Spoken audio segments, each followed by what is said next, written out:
or ranchers. It don't matter because tough is tough. It's Philly against Texas in the FCS quarterfinals with Villanova at Tarleton State. Like any great fight, we've got contrasting styles. Cassius Kearns, greedy, aggressive, leads a Tarleton State defense that has an absurd 38 takeaways. Pat McQuaid, smart, disciplined, engineers a Villanova offense with a minuscule 5 turnovers. Winner on to the semifinals. We started with 24 teams, 7 remain after 2-seed Montana State beat Stephen F. Austin in the first quarter last night. Bobcats will host the semifinal next weekend, and Tarleton State will host if they can beat Villanova. With that, hello and welcome to Stephenville, Texas. I'm Loa Galindo with the SEC's all-time leading passer, Aaron Murray. Lauren Sisler will join us from the field. Now, take a moment and imagine the CFP without Ohio State, Alabama, and Georgia. That's essentially what we have here in the FCS. First time since '09, we've reached the quarterfinals with no North Dakota State or South Dakota State. That means opportunity. A team like Villanova, who won it all back in '09, or maybe Tarleton State. Texans are one of the favorites now to run the table. Yeah, and I think that's what the excitement heading into the game for the fan base is, for these players, these coaches, talking to them this week of, hey, we have a legitimate chance and we got to take care of business this afternoon to continue to move forward. And, you know, looking at Tarleton State, that offense, you showed the turnovers in the open right there, but this offense right now, led by this quarterback, Victor Gabales, 44 points per game. And the thing that excites me the most about them is the fact that they take shots down the field. They are not afraid to push it vertically. 20-plus yards down the field, 105 attempts this season, one of the best in all of college football. Really puts a lot of stress on the defense. You're going to see a lot of this slow mesh, reading the linebackers, reading the safeties. And for Villanova, they got to be on their P's and Q's, trying to slow it down. One of the best FCS linebackers right now, and Shane Hartzell, he's going to have to diagnose it. Is it a run? Is it a pass? And then make split-second decisions to try and slow down one of the best offenses in the country. The Texans won the toss. They've elected to defer. Biggest game in Tarleton State program history. Started playing ball back in 1915. But this is only the Texans' second season eligible for the FCS postseason. 1 win from the semifinals. 2 from a natty. And a low kick, trying to stay away from a dangerous Villanova return game, as the Wildcats, Dale Law, will just pounce on that one.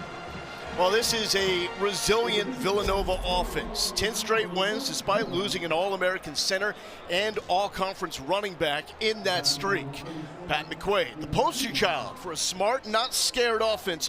Only 2 picks all season long. Well, that's the big thing in this game when you talk to both coaching staffs, is which team can take care of the football. Obviously, we talked about the stats offensively for Tarleton State, what they can do taking the ball away, but Villanova, only 5 turnovers given up this entire season.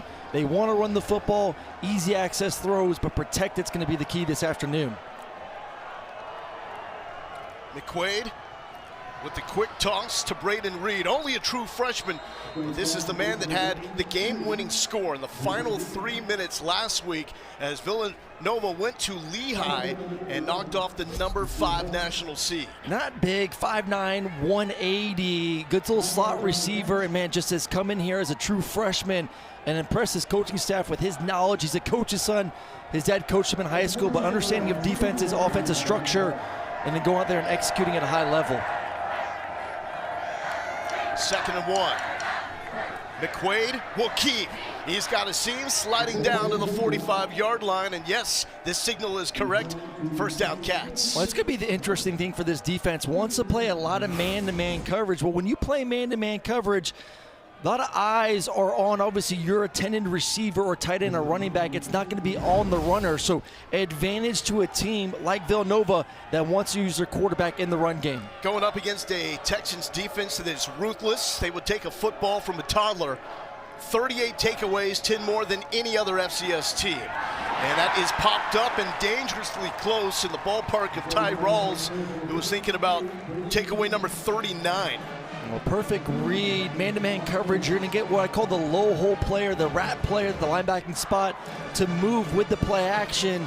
And then you got to make those plays in big-time games like this. I know he's only a freshman in Brandon Reed, but you want to be able to make that catch. You catch that. Only a safety left.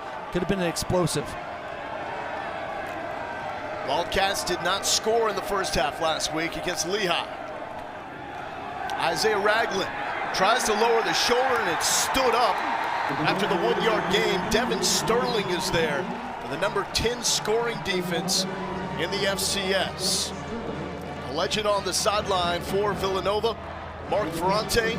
He's been with the Wildcats since 1987 when he started as an outside linebackers coach, head coach since 2017. 3rd and 9. Man-to-man coverage across the board. Find your best matchup. Probably going to be number 1, Luke Colella in the slot. McQuaid to throw. The lefty slings it to Luke Colella. And Colella got rocked at the end of that, but that will be good enough to move the chains for the first down. And he ran not only past his defender, but also past the low hole defender. Look, you're going to have one safety there that's looking for a crosser, so you're going to have outside leverage by the defenders. He ran by both of them on that shallow cross for the completion and the first down. Cassius Kearns had the hit. He is the lockdown corner for the Texans.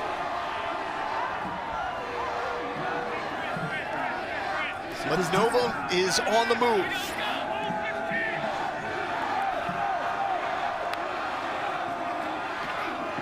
Jabril Mace has room. Mace is still going. The Texans don't see him.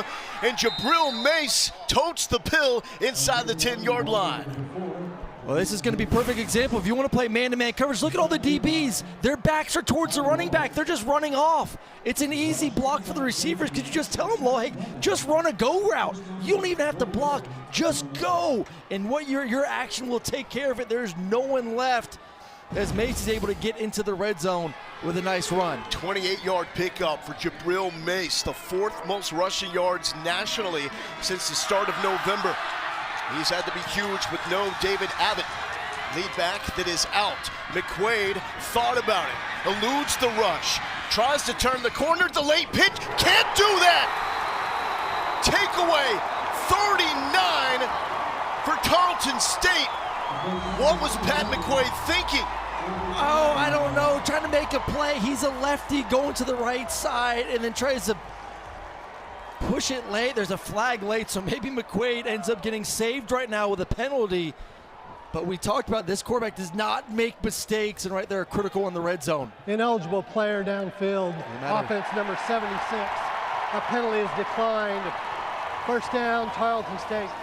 Blake Smith comes up with the interception in the end zone. Now 24 picks for the Texans defense. And you know, as a quarterback, you cannot just float the ball in the red zone or throw it across your body. McQuaid's been so good all year, but this defense even better.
Pat McQuaid just threw his first interception in his last 144 attempts, wants that one back, and it's understandable to see why. Blake Smith picked it off.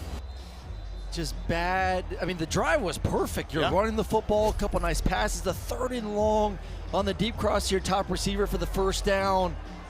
Really moving the ball down the field, and we said the team that takes care of the ball in this matchup is going to be a team that wins it this afternoon. There's the Texans head coach, Todd Whitten, winning his coaching program history, his 3rd stint as Tarleton State's head coach.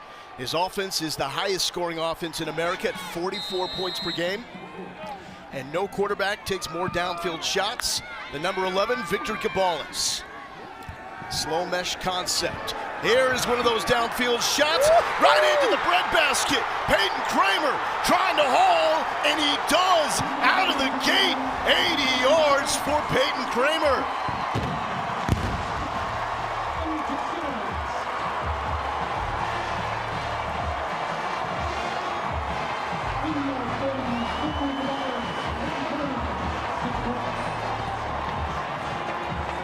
We didn't know when the slow match was going to come, and it came on the very first play of the game.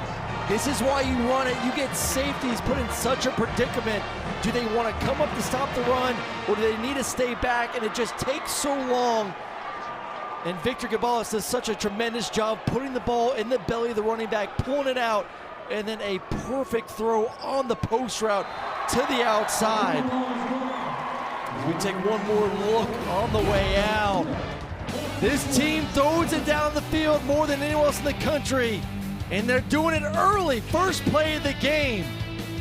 11 to his roommate for the touchdown.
Slow mesh offense really going to put these safeties in a bind. Watch Garrett Rogan here, the safety. Then over the top, we're going to have one-on-one now with the nickel on the post route.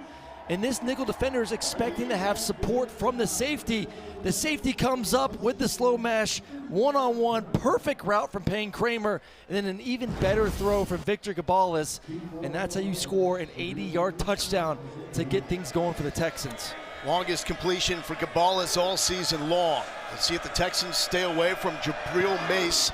They do. They didn't let North Dakota's returners get their mitts on it a week ago. Mace does come up. It's Isaiah Wright with the return here. But not much happening on that return. And let's say hello to Lauren Sisler down on the sideline. What's up, guys? You know, Victor Gabales has learned how to stay calm because his career has been anything but that. He committed to Hawaii out of high school, and then the coaching staff left to go to Washington State. He followed as a walk-on, earned a scholarship, and then the coaches got fired. So it's chaos, it's uncertainty, it's starting over. But Victor told me he never panicked. He just kept working. He grew up at Texas Tech and then really found his home here at Tarleton State, where he says it finally felt right, a place that cared about him as a person, not just as a quarterback. And this is a quarterback built for moments like this. And McQuaid showing he's built to take on some contact. Met Devin Sterling at the middle of the field, picks up a couple of yards. I think going back after that last possession, you had to go to your quarterback McQuaid and say everything that we wanted and thought they were going to do, they're doing.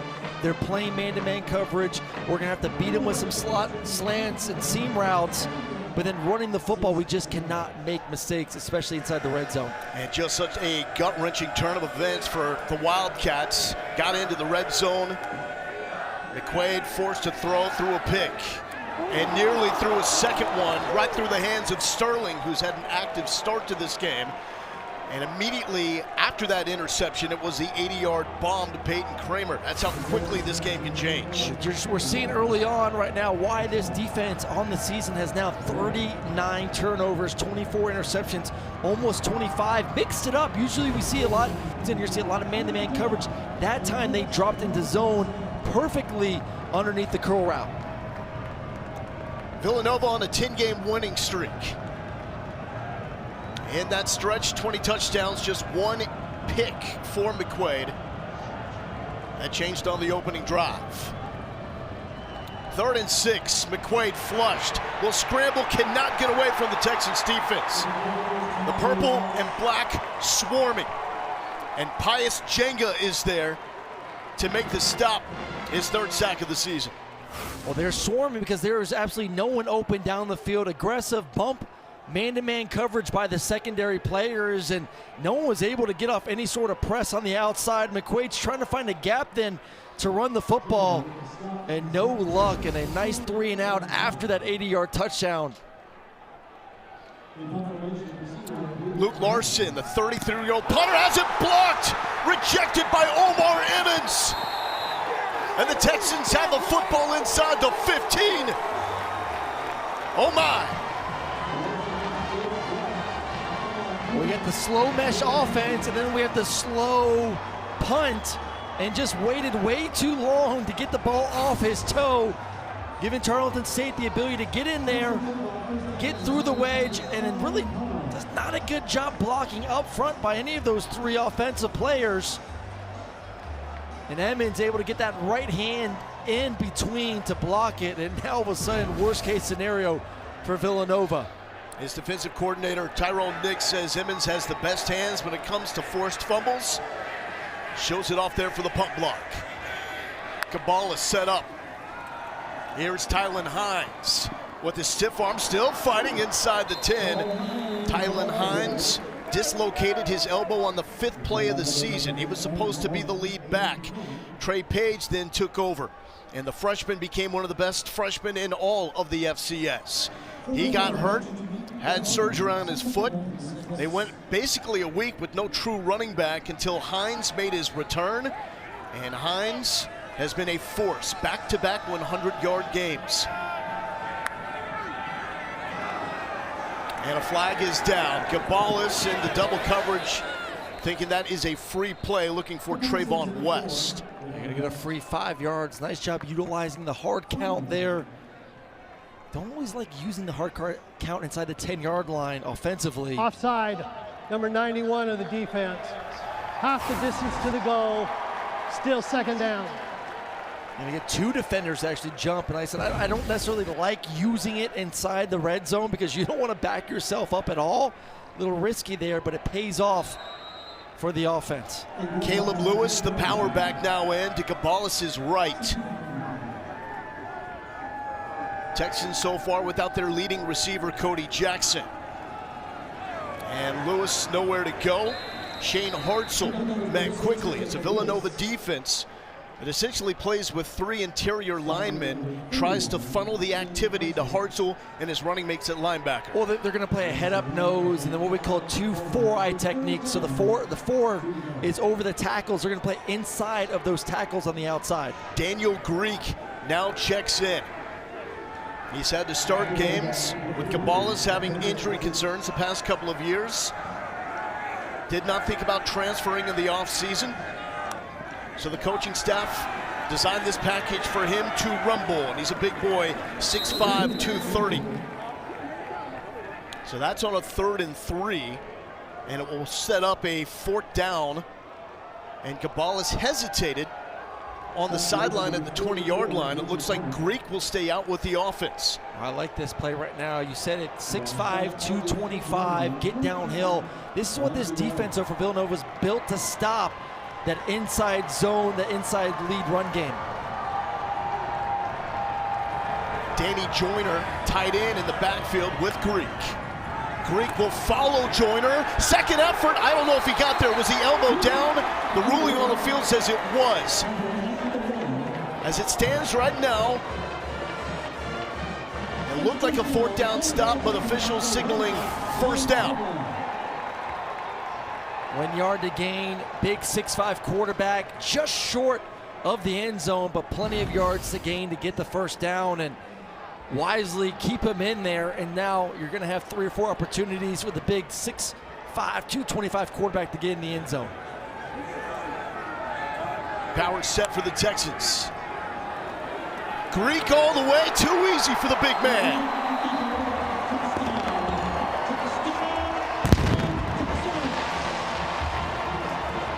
That's one way to get hydrated. And Tarleton State capitalizing on their first ever trip to the FCS quarterfinals. Just watch Jordan Love, the center, does a really nice job of passing off and then getting to the linebacker. So he throws off the nose tackle, then bam, is able to then get Bursey, number 32, to lead the quarterback into the end zone.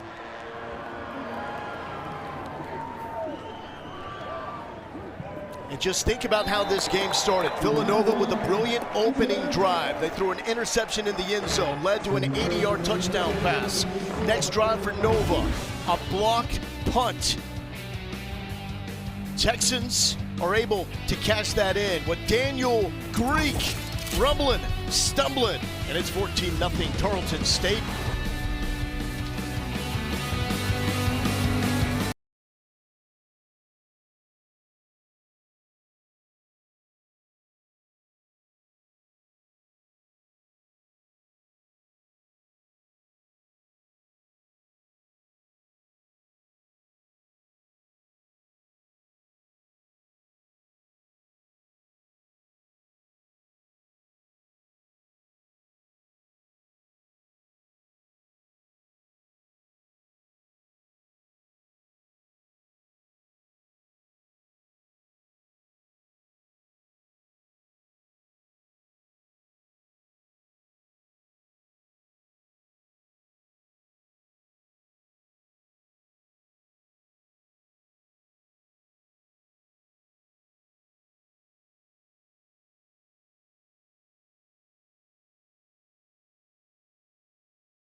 This is what makes this sport so amazing. The college football playoff first round begins Friday, December 19th and continues Saturday, December 20th. Well, it was a wake-up call for Tarleton State in the second round of the FCS playoffs a year ago. Learned that they had to get better at the line of scrimmage, and they have addressed those needs and come out with the charge here. Their first ever trip to the FCS quarterfinals. 14-0 lead for the Texans. A takeaway and a block punt leading to those 14 points. Another short kick, returnable for Isaiah Wright. And Wright nailed one of the Texans out of bounds and then stopped running and got hit from behind. Well, coming up at 8 Eastern, 5 Pacific on ABC and the ESPN app, bowl season has begun. Got Boise State, Mount West champs for the third straight year, squaring off against Washington in the bucked-up LA Bowl at SoFi Stadium. Boise State, before becoming a darling of the upsets in major bowl games, was an FCS national champ back in 1980. Then made that seamless jump to the FBS level. Pat McQuaid back to work, going to the ground, and nothing is working for Jabril Mace. What does McQuaid have to get going on this drive? Well, got to protect the football. Interception on the first drive where they moved the ball masterfully down the field. That last possession was fortunate not to throw his second interception in the game. You saw early on the game, get him on the outside, utilize his athleticism. Let's see if they get back to that. You see right across the board, man-to-man coverage. This defense is not afraid to get in the mugs of these receivers. Reed, the freshman, in motion. It goes to Mace, sifting through the Texans defense until he's brought down by Brandon Tolbert. That's one way to get to going to for a quarterback. Gets a third and manageable. This is high alert man-to-man coverage. Let's see if we get some sort of cross. I always like mesh routes in this moment right now. Can you get a natural rub or pick? And then Tyrone Nix, man, what he's been able to do with this defense all year. Just tenacious as the DC here. Former defensive coordinator at Ole Miss in South Carolina and the SEC. 3rd and 3.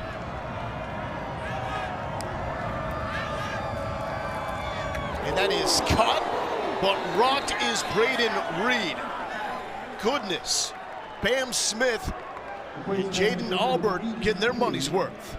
What a catch, though, from the freshman receiver on the shallow cross. They're actually going to drop into zone coverage. A little bit of a twist defensively, and you're going to see the safety coming down and the linebacker sitting right there for the 5'9", 180 receiver, and he's able to catch it, concentrate, bring it in. And that was a much-needed first down for this offense, just to take a little bit of a breather and stay on the field. You notice when there's a defensive player on the scouting report and his name is Bam. Back to the ground. Mace is brought down by Josh Griffiths. Tarleton takes so much pride in the fact they don't lose many players. They lost Griffiths after an all-conference season 2 years ago.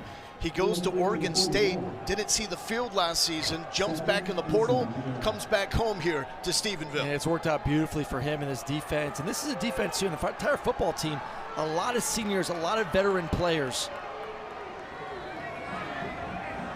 Isaiah Ragland now a tailback. McQuaid pulls it from him and wide open. And spinning is Chris Colby, his 18th catch of the season. The sophomore from Raleigh, Massachusetts. This is what Pat McQuaid does so well when you turn on the tape and watch number 7. The ball is out quickly. You see the hips, ball's in the belly of the running back, flip it like a middle infielder, a second baseman, a shortstop, and very accurate in the intermediate game. Very opposite of what Tarleton State wants to do. They don't push the ball vertically down the field as much. Those are the quick hitters that they want to be able to execute. McQuaid in his first season as Nova's quarterback. And there is Isaiah Ragland wearing that number 20 that Brian Westbrook made famous. And it was one of his running back mates in Jabril Mace that actually broke Westbrook's program rushing record earlier this season with 291 yards against Towson. And Ragland had a big game against Harvard a couple games back, 152 yards. Love his balance. little bit of the thicker of the two backs. Mace 175, Ragland 205. So really nice combination of speed and power between the two of them. I thought there may be some cool story about how Ragland got Westbrook's number 20. No. It just said, no, it's the number he was issued. Mace trying to run away, but he is dropped as A.J. Owens, fantastic open field tackle. And the man calling the plays, Chris Bowden. That is the most prolific quarterback in Villanova history. He was the quarterback for the Wildcats when Brian Westbrook was the running back. I think right now in this third and longer situation, understanding should be two down territory. You're going against an offense, you're down 14, an offense that can score. Just make sure you get positive yards right now. You're going to use this motion indicator as man or zone. McQuaid, lefty, slinging it in time, and Colby makes his second catch of the drive. Well, you use the motion to get the indicator to the quarterback. Is it man or zone? Okay, it's man-to-man coverage. There's a low hole player. I want to continue to say this. There's a low hole player, so there's someone defensively that does not have any man-to-man responsibility. So defensively, Lowell, everyone's going to be playing outside leverage. They want to funnel everyone to that low hole player. So as a quarterback, you just know ball's got to get out on time before that receiver gets to the middle of the field.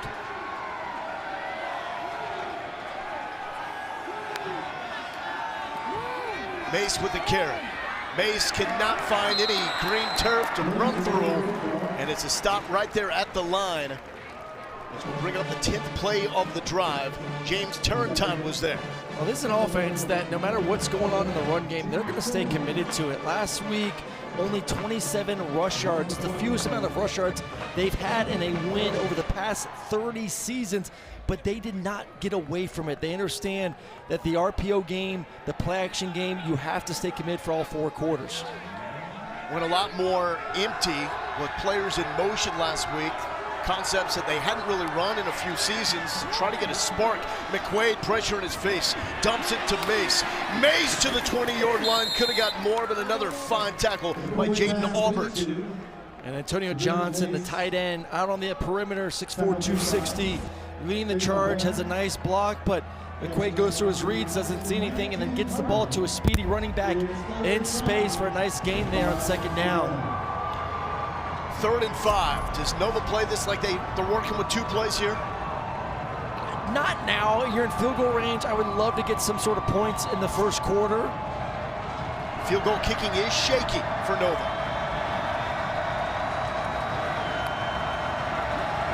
McQuaid looking left side, cuts it back up, sifting through, and McQuaid rolling over Texans to about the 15-yard line, right near the sticks. What a play by McQuaid. They're actually going to drop to zone coverage, so they did not have a play designed for it. They had a play designed for man-to-man. Nothing down the field, and McQuaid just doing everything he can to find the first down sticks. And you ask, go for it or not on 4th down. When you get to this 4th and short, essentially under a yard, keep the offense on the field and see if you can get it. You have 2 first-team all-conference offensive linemen on the left side. Mace the carry, Mace the contact, and Jabril Mace has the first down. Kyle Fay, number 67. Really nice job blocking it down. This is the perfect drive for Villanova. As right now they're down 14-0, trying to find a way to get into the end zone.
Coach, a very strong opening drive until that interception in the red zone. Your team now driving. How do you carry some of those momentum here in the second quarter? Yeah, I mean, it's what you and I talked about in pregame, right? We got to avoid the turnovers. They're good at getting them. We don't normally give them up. That was very uncharacteristic of Pat to make that play.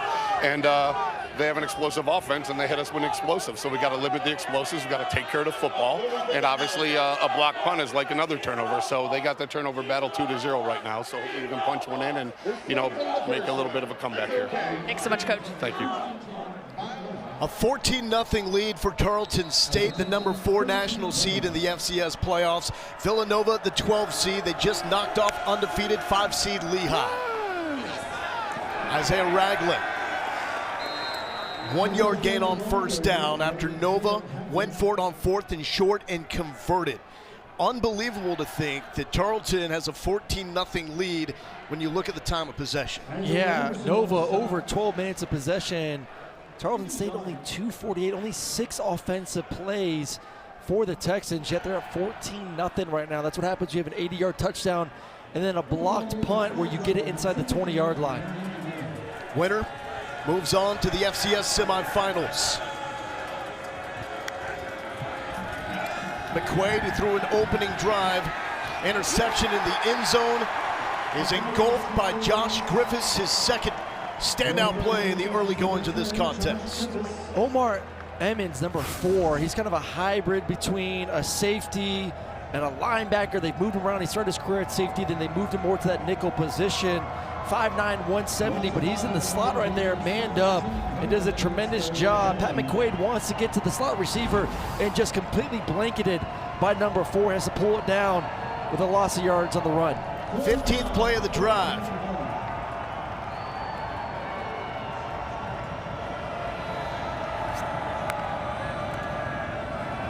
Ragland.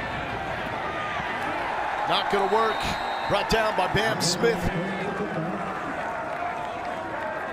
And Villanova will bring out the field goal kicking unit. And this has been an adventure to say the least. Jack Barnum, 13 of 22 on the season. He's 4 for 10 on the road this year. Missed a potential big kick last week on the road against Lehigh. This for 31 yards out to get the Wildcats on the board.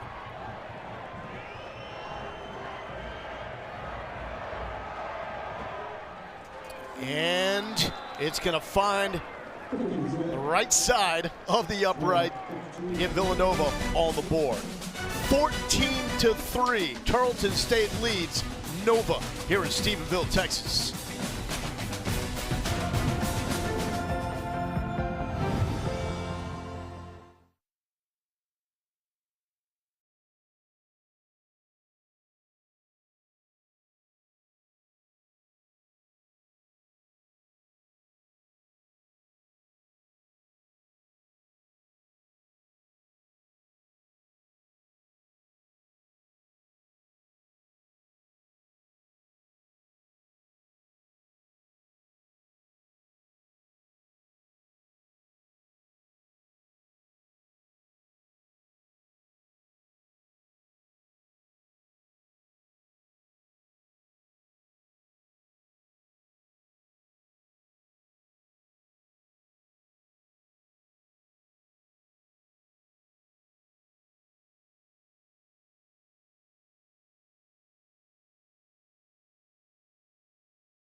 Introducing Verts. Swipe for news and highlights. Now available on the ESPN app. Awesome scene with an 11 a.m. local time kick here in Stephenville, Texas, home of the Tarleton State Texans. That is the winningest head coach in program history, Todd Whitten. 3 stops here in Stephenville. Only the second season eligible for the FCS postseason, and Whitten has the Texans a win away from going to the semifinals. Winner will face the winner between Illinois State and UC Davis later today. And from the 3, D'Angelo Rosemont. And Rosemont bottled up at the 23-yard line. Tarleton State has had a fantastic run. Jumped on the national radar when they went to Army and won in double overtime, 30-27.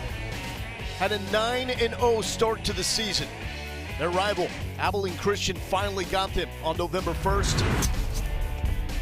Had an opening bye as the number 4 national seed, took care of North Dakota in dominating fashion, 31-13.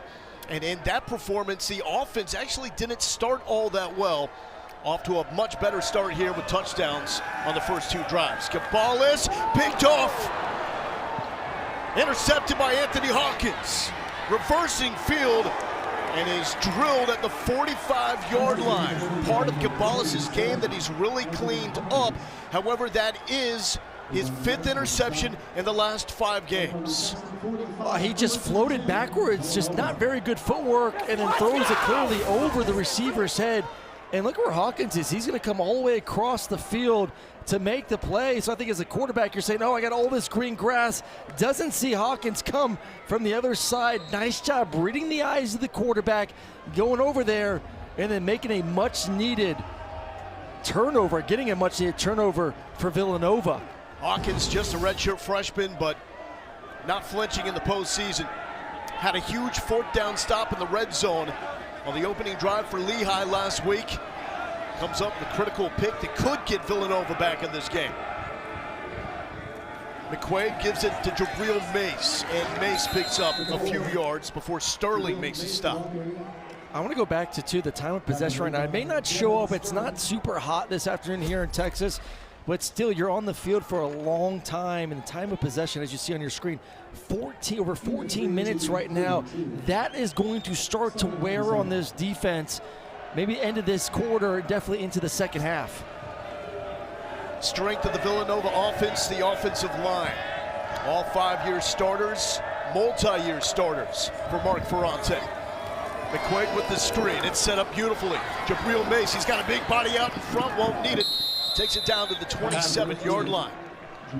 Well, this is a great offensive line. A combined 188 starts or games played for all of them. And you see right there the ability to get on the perimeter, on the screen game, take care of second and third level defenders to get the first down.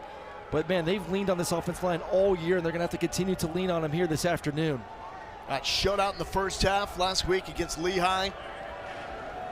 Finally got on the board with under 5 minutes to play in the third quarter. Game-winning score with under 3 minutes. Reed's gonna throw, wide open. How do you like that? Villanova dipping into the bag of tricks.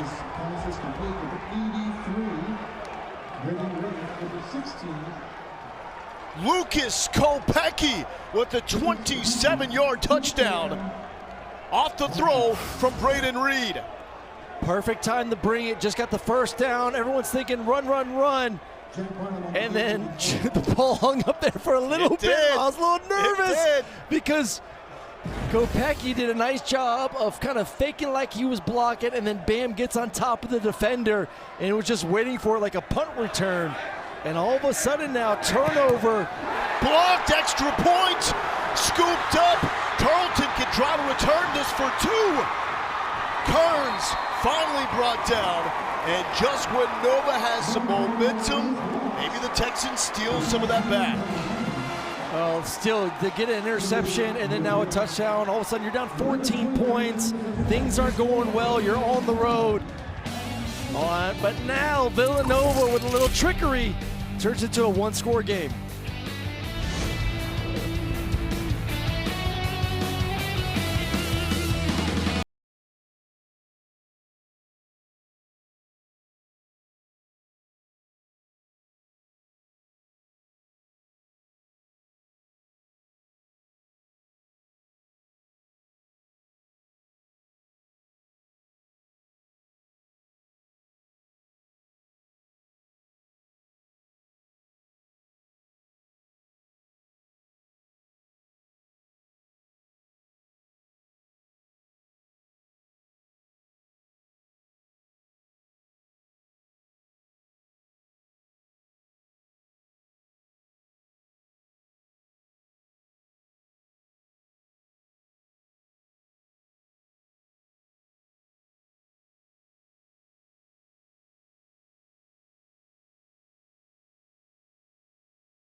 Welcome back to Stephenville, Texas. The FCS playoffs continue with semifinal action next Saturday on ABC and ESPN2. For more information, visit NCAA.com, the home for all NCAA championships.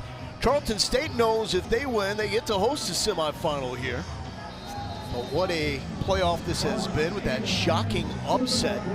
Comeback fashion by Illinois State, knocking off the defending champs, the national 1 seed North Dakota State. And first time since 2009 we've reached the FCS quarterfinals without South Dakota State or North Dakota State. The team that won it all back in 2009, the Villanova Wildcats. Tarleton State, however, up there among the favorites to win it all this season, and only its second season of FCS postseason eligibility. Victor Gabalis, some throw interception number 6 on the season. Villanova responded. The 3-play touchdown drive. They got tricky there with Braden Reed to Lucas Kopecki. How did the Texans respond? And the quick shot is good. First down yardage to Peyton Kramer, who started the game for the Texans with an 80-yard bomb from Gabalis. Well, I think this offense right now, I think their defense actually is hoping they can stay on the field, put together a nice string of plays, get going running the football a little bit with number 1 Hines back in the backfield. And here's the toss to Hines. Hines began his career at Hawaii, where he was a team captain and one of the most explosive runners in the FBS. He's just not a big guy, 5'7", 180. Just great to see him back, still wearing that elbow brace, because 5 plays into the start of the season, dislocated that elbow. They thought he may be done for the season. Yeah, now all of a sudden you get him back. You see the last 3 games, 415 yards, 7 yards per carry. You get him at the end of the season, and he doesn't really have all the mileage because he hasn't played since that first game of the season. The explosion from Hines out of that slow mesh, man. He can get up and go fast. Hines is still up and takes it into Wildcats territory. A 20-yard pickup for the junior from Mount Pleasant, Texas. Let's watch the slow mesh, slow, then bam! We're off, baby, let's go. And that's what they were missing early on the season when number 1 was not on the field, utilizing that slow mesh, and then, hey, I want to give the ball to the running back, and then all of a sudden, you blink your eye, and he's already to the second level. And Witten told us it's really not an ideal concept to run out of, but Hines is making it look easy. Patience, and then a little bit of a punch, but got hit by Richie Kimmel. Lauren. Yeah, guys, and after that dislocated elbow, they were not certain they'd even get him back until next spring, but to get him back now, Coach says, has been a huge blessing. He really adds juice to the run game. Tylen Hines back-to-back 100-yard games.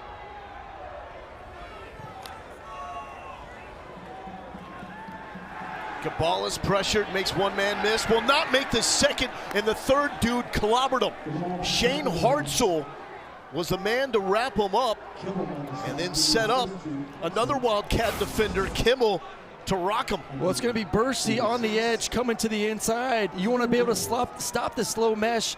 Defenders have to win up front. You get the quarterback off his spot, and then from there, Hartzell is there to take him down for the sack. But really starts at number 32, Bursey, off the edge right there with the inside move. These linebackers, the real deal for Villanova. They knew they would have to involve them in the pass rush to get to Gabalis. Third and long. Gabalis a long throw, and going down to make the catch is Kramer. That's going to be well short of the line to gain. Sets up a fourth down. Offense for the moment staying on the field. It's pretty long there, I would say. Pooch punt from the quarterback possibly, but come on, man, not in the playoffs. We ain't pooch punting in the playoffs. I don't know if I'm going for it right now on the 39-yard line with 6 yards to go either.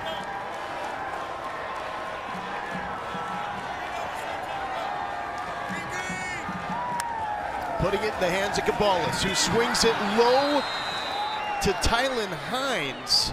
What do you make of the play call and the execution there?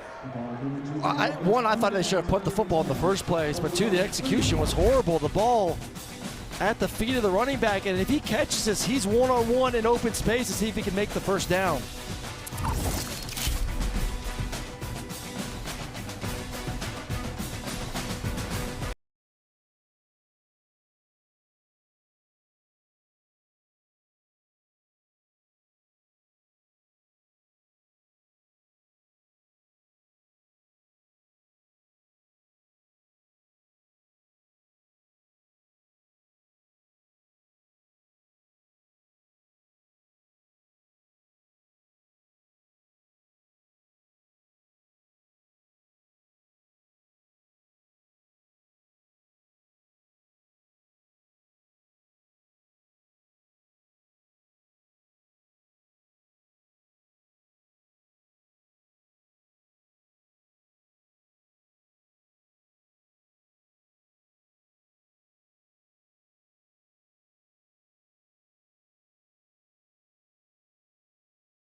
College football's most prestigious fraternity welcomes a new member.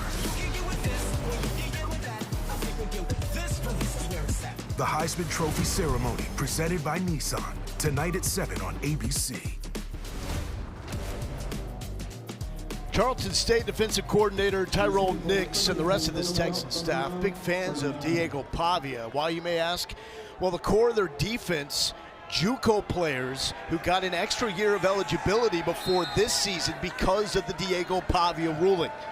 So Cassius Kearns, Ty Rawls, A.J. Owens, all back for the Texans because of Pavia. Low snap, McQuaid lets her rip, one-on-one coverage, and almost a fantastic catch made by Luke Colella.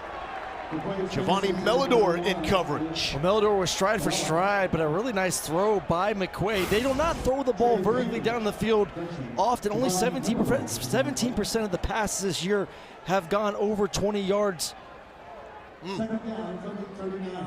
But this is what happens when you play a man-to-man defense, Lowell. You have to be perfect. You got to take some chances. You have to make those plays when they're there. Colella, transfer from Princeton, closing in on the 7th 1,000-yard receiving season in Villanova history. Came into the game 45 yards away. Here's Reed, the electric freshman. And Villanova has the defensive coordinator, Ross Pennypacker, to thank. He was the one that kept trying to get the offensive staff to look at Braden Reed, saying, I know he's not 6 foot, I know he's not a burner, but the guy makes plays over and over again. He's just a football player, man. He's a coach's son. He understands the X's and O's, and they were just happy that when they finally did offer him, obviously he accepted on the spot, but that he didn't commit somewhere else in the meantime. And what a season this year, heading to this game, 26 receptions, 240 yards, 2 touchdowns, and has been critical here in the first half, especially with that touchdown pass he made the previous possession. All because the defensive coordinator believed in him. 3rd and 9. Back foot throw, dangerous. McQuaid already has 1 interception. 1 was dropped on the second drive by the Tarleton State defense, and you get that stop on 4th down, not the drive that you're looking for to follow. No, especially because you feel like for Villanova, the momentum's starting to go to their side a little bit, and another bad decision, though. We've seen both these quarterbacks this afternoon, both of them take care of the football really well this season, but making some careless throws. Last punt attempt for Luke Larson was blocked, set up the second Texans touchdown. This is a short kick and kicks backwards and will be stopped at around the 25-yard line. So points off turnovers, that's how it started. Opening drive, Nova was cooking. McQuaid with a questionable decision. Very next play, the absolute bomb from Gabalis to Kramer, 80 yards. There's the block punt, and there is Greek with the carry into the end zone. It was 14-0 at that point, but Gabalis is picked off, and it would lead to this. Reed to Kopecky. How do you like me now, says Nova. 14-9 trip to the semifinals on the line. Side of the bracket meets up with the winner of Illinois State and UC Davis. They'll play later tonight. Gabalis felt the pressure, momentarily got away, and maybe gets 2 yards as Richie Kimmel corrals him. I think the goal for this Villanova defense, and this is for most quarterbacks in the RPO world, is you present one thing pre-snap, then you do something post-snap to try and confuse the quarterback. And it just seems right now Gabalis, other than that first play of the game where he read the safety absolutely perfectly, is just a little uncertain of himself. On 2nd and 8. And it's Hines, and Hines is dropped for a loss. Shane Hartzell, of course, a finalist for the Buck Buchanan, given out to the top defensive player on the FCS level. Well, it starts up front with Wobodo, number 98, and that's going to be the matchup they play. We talked about earlier, they play a head-up nose and 2-4 eyes, but watch him absolutely just dominate up front, getting into the backfield, and you can't get a run play going if the defensive lineman is 3-4 yards, allows the linebackers to then fill to get the tackle for loss. Rough start in this game for the Nova defense, like it was a rough start to the season. Free play for Gabalis.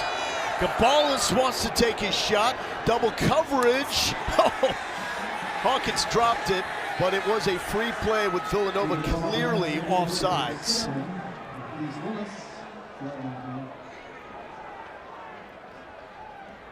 Offside, number 96 of the defense, 5-yard penalty.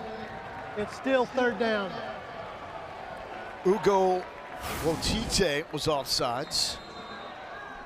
Just a little early off the blocks. He was making a sandwich too once he got off. Let's not forget now, these 3rd and long situations, Cody Jackson, one of their top receivers, got banged up a week ago, out for this game. They've been missing him here early in this ball game. Dealing with a sprained knee. Gabalis just eyeing that pressure. Capri Martin missed him. Gabalis is still up, and Gabalis, did he stay in bounds long enough? And he's going to be short of the 1st down. I can't tell you how impressed I've been with Villanova as we watch. Where's that left foot? Get right foot, left foot right there. Yeah. Clearly out of bounds before the line to gain. But man, for this defense to give up an 80-yard touchdown, Lowell, to start the ball game, and then be put in a situation in the red zone, backed up after the block punt. Other than that, they have been absolute nails of continuing to change the picture up for this offense, this post-snap read offense, and making them uncertain what they want to do, running the football, pulling it, throwing it. and really the secondary as well, locking up his receivers. Charlie Mullen, the punter for Tarleton State. Low liner, end over end, and fielded by Reed.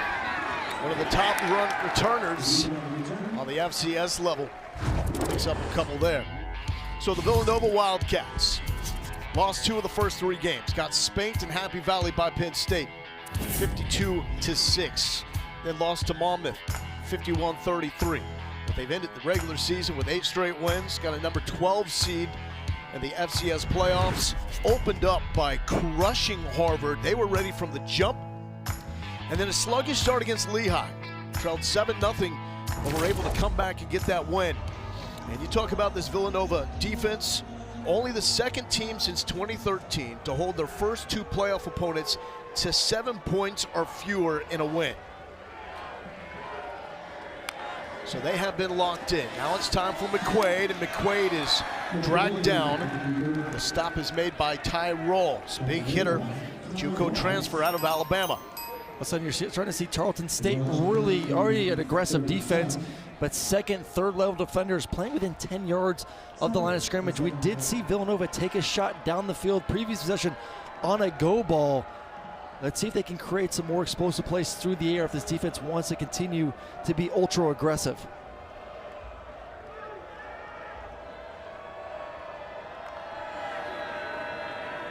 And there is the shovel. Kallela will spin his way forward. He's got 5 100-yard receiving games this season, 1 shy of the school record.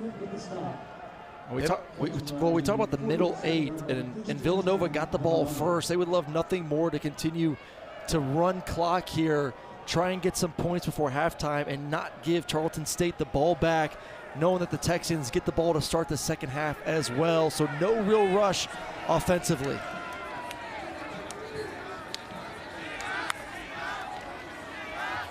Ragland probing, and takes it to the 50 and is slammed down. Ty Rawls in to make the stop. Impressive though that Nova has stayed in this game despite the fact they trailed 14-0 and the opening drive ended the way it did. Oh my goodness, 14-0, and it just felt like everything was spiraling backwards for them. But once again, like, you look up 3 minutes to go, you get the ball at the 50-yard line, second and medium right now. You can walk into halftime with the lead the way they've been playing the offense.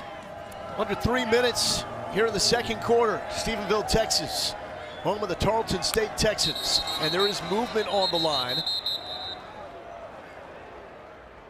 We're going to flinch by the right tackle, number 67, Kyle Fay. False start, number 67 of the offense. 5-yard penalty, still second down. There's a quick flinch from 67 on the outside. Right now.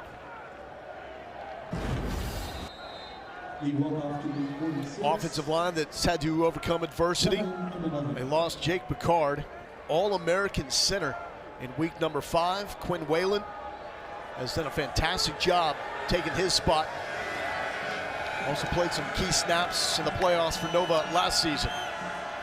Here's McQuaid stretching the field, and he was looking for Brandon Binkowski. There was a flag down after that one was incomplete. Binkowski only has 11 catches all season long.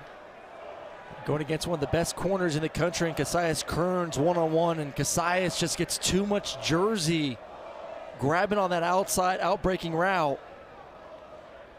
Holding number 2, the defense. 10-yard penalty, automatic first down. And that is against Cassius Kearns. Didn't help either that the receiver starts to slip.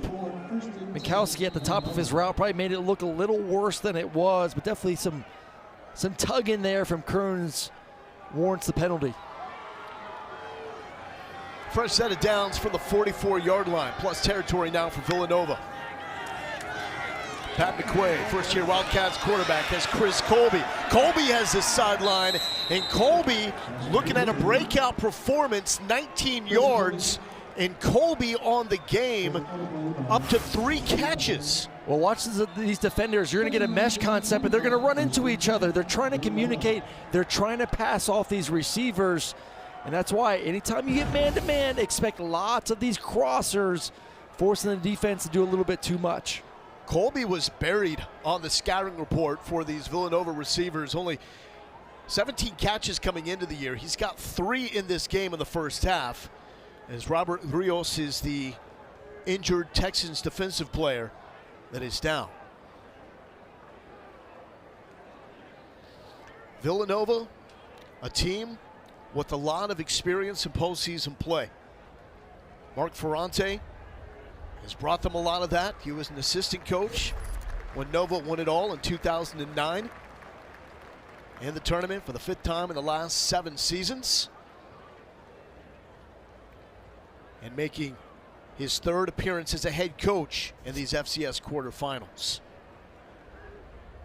The numbers by the name of the teams on the screen, that's their seeding. Tarleton State, the number 4 national seed. Villanova, the number 12.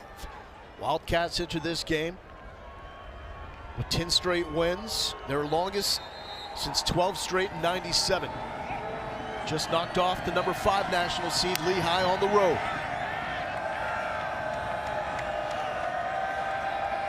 And that will take us to the 2-minute timeout. Pat McQuaid engineering another solid drive for the Cats, trying to punch it in and take the lead here in Stephenville.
Kevin, thank you so much. Roddy's spot on.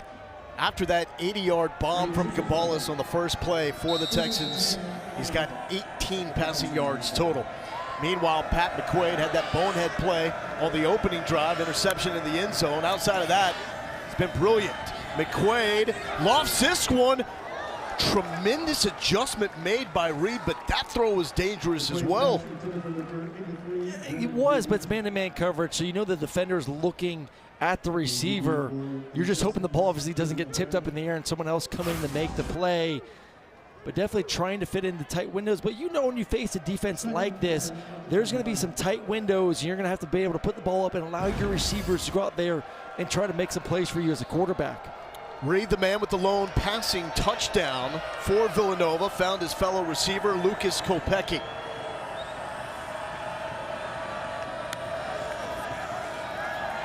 Pressure in McQuaid's face. The hands! Incomplete. Colby thought he had the touchdown. Omar Emmons had other plans. Well, it kind of felt like a basketball play right there. Colby at 6'3", is boxing out the 5'9" cornerback on the outside, has his hands on it, but look at Emmons continue to fight, and yeah, that ball clearly hits the ground. And we've talked about number 4 numerous times in this ball game, and he actually leads the team in punch-outs this season. You saw right there the ability to continue to fight to force that ball to come out. The classic had it until he didn't. 3rd and 10. Crowd is loud here in Stephenville. McQuaid rips it and nearly picked off. Went through the fingertips of Luke Colella. And Cassius Kearns nearly came up with the 7th interception for him this season. Just a risky pass. You see all the second level linebackers, secondary players backing up to the line to gain.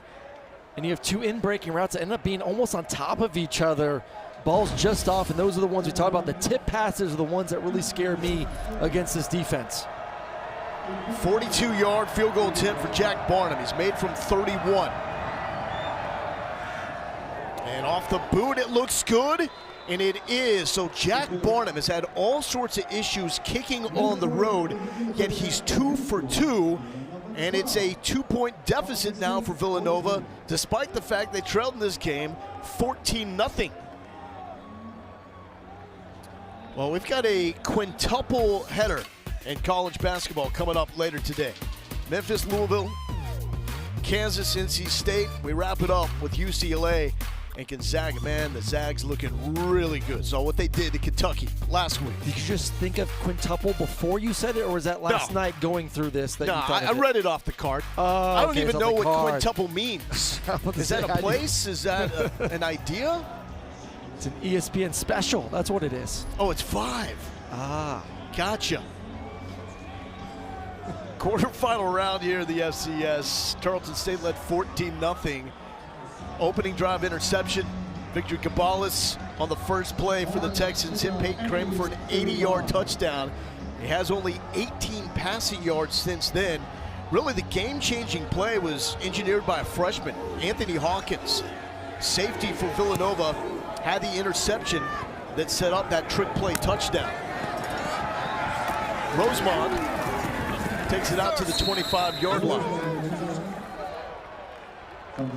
So now, Victor Cabales, after the explosive start, just tries to get some semblance of momentum. We saw him have that awful throw on a 4th down play that was in Villanova territory. He's looked off. He's 3 for 5 on the game, only 98 yards, and 8 of it on 1 play. Kramer, the only receiver with a catch so far in this game. When we brought up Cody Jackson, he was their big-time receiver on the outside. He is not playing in this game, and you're really seeing this offense miss number 2 right now.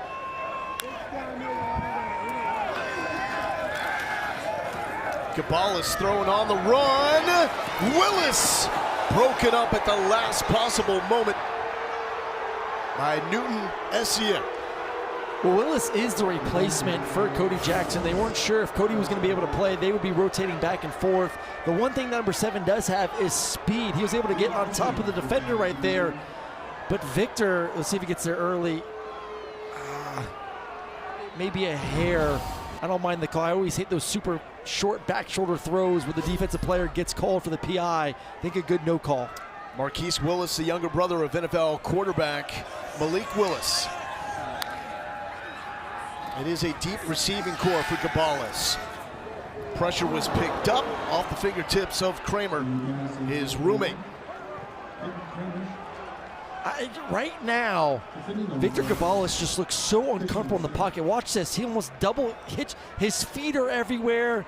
The ball's then behind the receiver. 11 right now just needs to calm down, trust what he's seeing, and throwing the football because he looks super uncomfortable. And credit to Villanova right now, man. What they're doing defensively really causing him to think a little bit more. Held Harvard and their playoff opener to 7 points. That's a team with a potential NFL quarterback.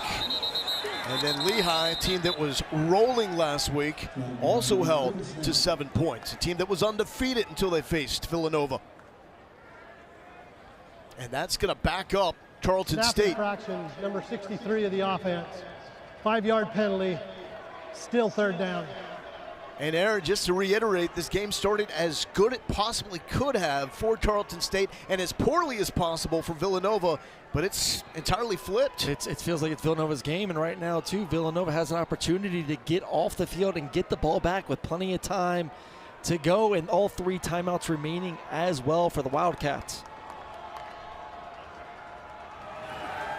3rd and long, Gabales backside pressure, got home. Capri Martin coming up with the sack. He's got 2.5 on the season. And the junior from Harlem found the target and eliminated the threat. And it's just a 3-man rush. That's all they're going to do. They're going to green dog at the end of it Hartzell as well, but it's just 3 on 5, and those guys know, hey, pass the situation. Let's pin our ears back and get after the quarterback, and Martin's able to do so. This is not a defense that really gets a lot of sacks because of the formation of their defensive front. Really nice job there. So on one side it was Capri Martin, the junior from Harlem. The other side it was Ratu Delano Nabati, freshman from Brooklyn. And they really love the way Big 99 has come along this season. Just a redshirt freshman, scratching the surface for that man, Mark Ferrante. All of a sudden now, you have a kicker that's playing with some confidence right now. 2 made field goals, a nice 40-plus yarder last time. 2 timeouts ago, over a minute and 17 seconds on the clock. Villanova may take the lead going into halftime right now. That's what they're thinking and feeling at the moment. Huge punt here for Charlie Mullen. Got to be precise with the dangerous Braden Reed back to return. Reed, one of the best returners in America. And he's going to have a chance. But will fall just shy of the 50-yard line. So the Villanova defense has done its job, forcing back-to-back 3-and-outs. And despite that opening drive, we are starting to see Pat McQuaid show his leadership abilities. They call him the juice captain for this Villanova team in his first season as a starting quarterback since transferring from Nichols. And the one thing McQuaid's doing too is he's spreading the wealth. 5 different receivers with receptions here this afternoon. Not just looking at Luke Colelli, who is his top guy, but you're seeing Colby start making an impact. You're seeing Braden Reed obviously make an impact in this game, both catching it and throwing it as well. So he's finding his man-on-man matchups that he likes, and he's executing. Chris Colby has been fantastic as well. 3 catches, however, did drop a potential touchdown. McQuaid, man, he has been aggressive. A long sideline throw to Luke Colella. We pointed out, typically stretching the field was something that Gabales did a lot more than McQuaid. Well, that's one of his best throws, I think, that you turn on the tape. It's the rhythm 3 hitch, deep out routes, comeback routes on the outside. And they do it a little bit differently at Villanova. The receivers don't break towards the sideline. They break back to the quarterback and then fade gradually to the sideline. But McQuaid, man, these rhythm throws, you see it on tape, really good, very accurate as well. 1:06 and 2 timeouts remaining for Pat McQuaid. McQuaid, a little too much juice in this one. He thought he was throwing to Usain Bolt. Well, I think he's trying to look off the safety a little bit too much and then just did not see that Colelli got hung up one-on-one man coverage against the DB and was unable to utilize his speed down the field. So somewhat of a throwaway throw, but still plenty of time, 1-on-1, 2 timeouts. The clock stops on first downs, so don't be afraid to utilize the middle of the field. Or for a quarterback, don't be afraid to run it versus all this man-to-man coverage. 4-man rush. McQuaid flushed and will just heave this one. Have a shot on 3rd down. We're actually going to go to that, back to that mesh concept, expecting the man coverage. It went zone, and not what you want to go. Watch everyone. It looks like man, they drop out in the zone. You see the mesh concept. not ideal, and just throws it away. Now was that 3rd and long. I still think you could be, if you get a positive yards here, Lowell, I think this could be 4-down territory. So see if you can get 5 and 6 yards here and then go for it on 4th. 6th best attendance in the FCS here inside Memorial Stadium. McQuaid, open man, and through the hands of Chris Colby. Colby's going to want a couple of these catches back. And that could have been another touchdown dropped by the sophomore out of Massachusetts. I mean, what an absolute rocket. McQuaid throws it. It's 1-on-1 in the slot. You have a bender against Kearns. And that ball is perfectly thrown to the big 6'3", 200-pound receiver. McQuaid knows it, man. There's certain throws, Low, when you let it go, you're like, oh, that felt good. Those were that was one of those throws that felt good coming off the hand. Missed opportunity there. You got to catch that ball in a game like this. McQuaid can swing it now. Been impressive. Here's Larson. And this one is going to sail directly into the end zone. So let's see what Tarleton State wants to do with 43 seconds left. They have all 3 timeouts remaining. Well, tonight at 7 Eastern, 4 Pacific on ABC. And the ESPN app will have the 91st annual Heisman Trophy ceremony. Finalists Jeremiah Love, Fernando Mendoza, Diego Pavia, and Julian Salen. Of course, Chris Fowler hosting for the 32nd straight year. Who you got, Aaron Murray? Ooh, I think it's Mendoza. I like Pavia too. I just think that extra data point a week ago, Big Ten championship game, you take down Ohio State. Didn't play out of this world, but played well enough to win this game. And I think Lauren down there on the sideline has someone that's not even on this list. Just, you know, maybe if she ever did pick.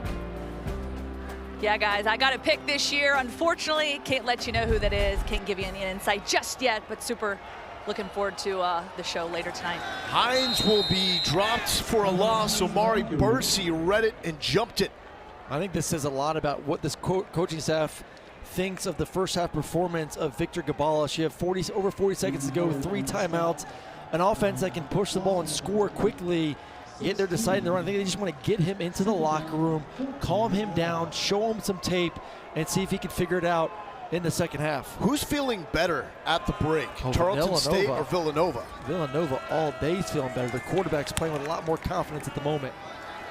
Hines with the crease up the middle, and Hines, man, he can make you question your strategy with one shake of those hips, but that will bring us to the end of the first half. Tarleton State had a 14-0 lead after McQuaid threw an interception on the opening drive. Gabalis came back with a first play 80-yard bomb to Kramer, but Villanova clearly has the momentum, and they feel like they've left some plays out here. Maybe 2 drop touchdowns as well, and a 16-play drive that only led to a field goal. I mean, they've stayed on the field the majority of the first half. They're throwing the ball well, running it decently.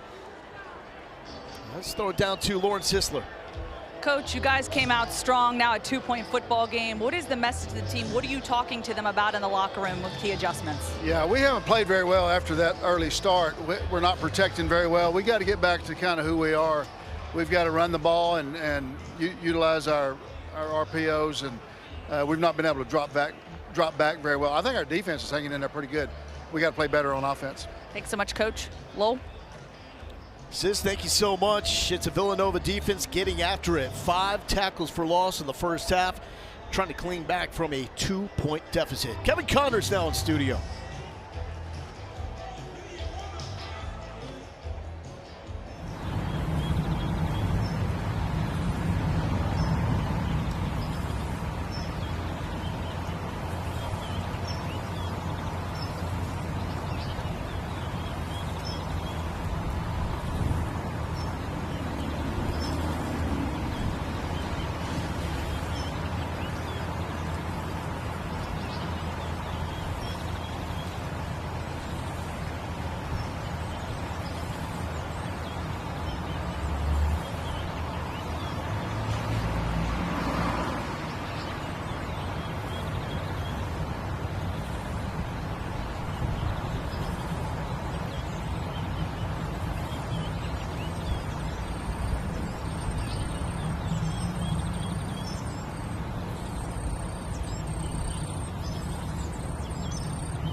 We are in the quarterfinal round of the FCS playoffs.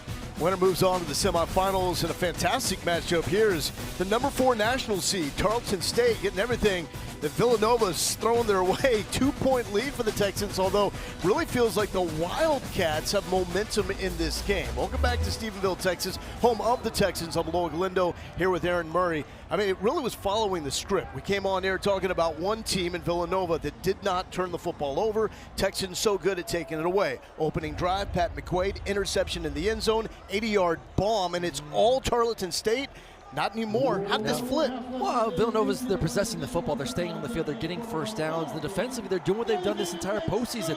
They're slowing down offenses. You take away that 80-yard touchdown pass, this defense has been tenacious at all 3 levels, doing a really good job making Tarleton State uncomfortable in this slow mesh offense. So I think both teams feel pretty good right now. They have an opportunity to win this game as we get ready to get things kicked off here in the second half. Winner moves on to the semifinals. Tarleton State will host if they win. Villanova, the 12 seed. They'd have to go to UC Davis if the seeding holds in that matchup against Illinois State later today. Texans with the return from the 10. Looking for a spark to get some more juice, some more life going.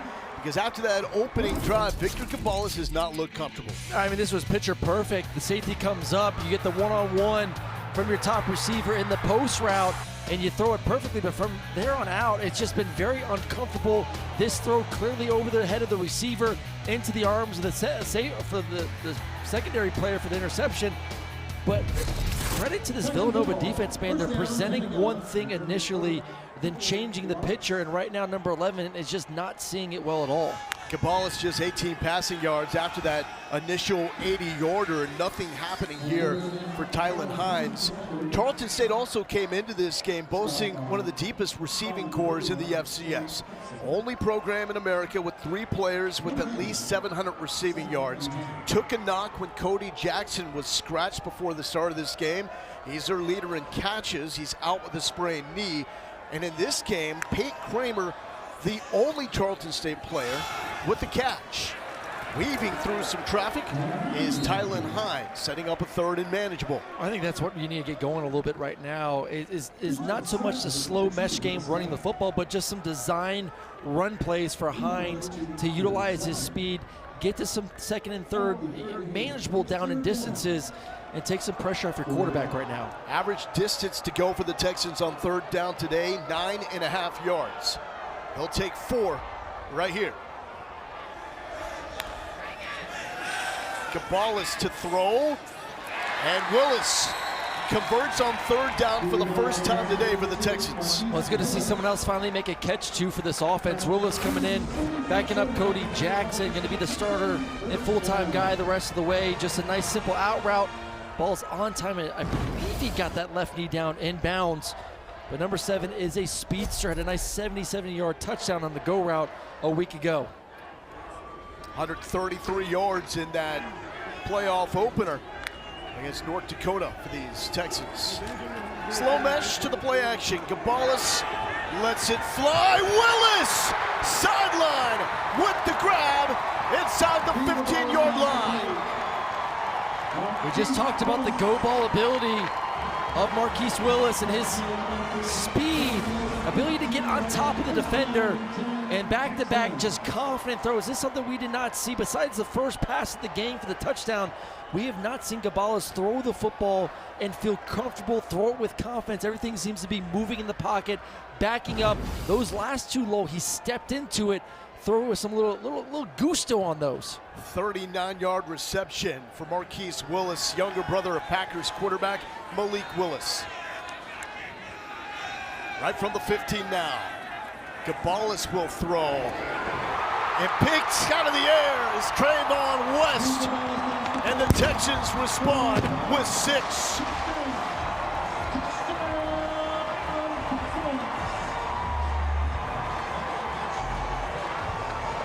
Trayvon West, the former Oklahoma Sooner, with this soft hand. Look at this, you have formation into the boundary. Now look at all this distance that you have to run the in-breaking route. You just got to worry about the inside safety. The play action gets the safety, and it's essentially just a race, inside release race to the end zone. Perfectly thrown football. Now that's 3 straight for Victor Cabales, and a nice catch from West to get into the end zone. Cabales 3 for 3 on this drive, 62 yards. Had to get that critical 3rd down conversion. Got it to Willis, then shows off the arm strength. And Trayvon West just picked it out of the air. Here come the Texans.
Together at the mountaintop, champions of college football.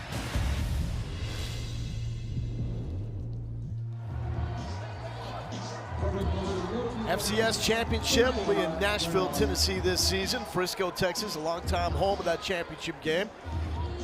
Mark Ferrante, head coach of Villanova, has got himself a natty back in 2009 when he was assistant head coach for the Wildcats. And just when he thought Villanova went to the break feeling good about their prospects, Tarleton State comes back with a touchdown drive. Short kick on the ground, scooped up, and will not be returned to the 35-yard line. Let's check in with Lauren Sisler. Hey guys, I grabbed Coach Ferrante coming out of the locker room, and he said, look, the keys for the second half is we cannot give up explosives and we've got to take care of the football. I asked him about that interception in the opening drive for Pat McQuaid, if it shook his confidence. He said no, very uncharacteristic from him, very rare. He's only had 2 prior to that one. It's in the rearview mirror. He told his team, I don't know if you had confidence coming into this football game, but you should now. You guys have proven you can play with these guys. Let's see how that shows up here in this important first possession of the second half. Gotta love a head coach working on the toothpick in the middle of the game like Mark Ferrante. And Jabril Mace finds a crease and steps on the gas in the plus territory. Jabril Mace has had to pick up the slack with no David Abbott.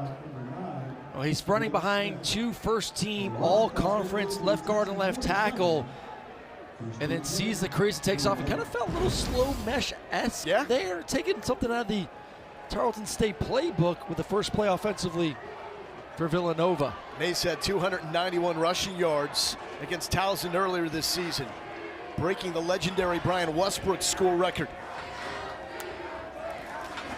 And back to Mace. Oh, he's got room. Mace hitting it hard. He ain't gonna catch him.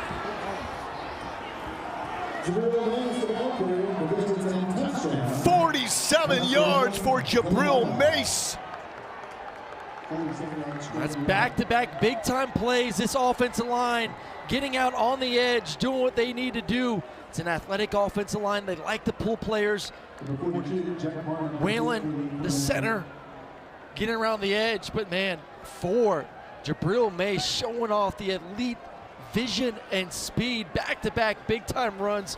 That second one taking it to the house. He ran behind David Abbott for most of this season. But Abbott was injured in the 9th game, opening the door for Mace to take over, and he has. One of the top rushers in all of the FCS has taken over November, and the Wildcats still threatening down here by 2.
Andy Talley led Villanova to a national championship in 2009. Eastern Washington won the next season.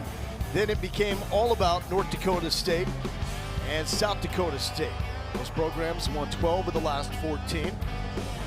For the first time since 2009, we've reached the quarters, and we do not have North Dakota State or South Dakota State, so that means opportunity. Right now, Villanova and Tarleton State playing like two teams that want to capitalize. Rosemont got bumped down at the 20-yard line. Let's go back to last drive. Seeing a confident Victor Gabalis there to start the second half. Nice third down conversion. Sees the one-on-one the outside. Perfectly thrown.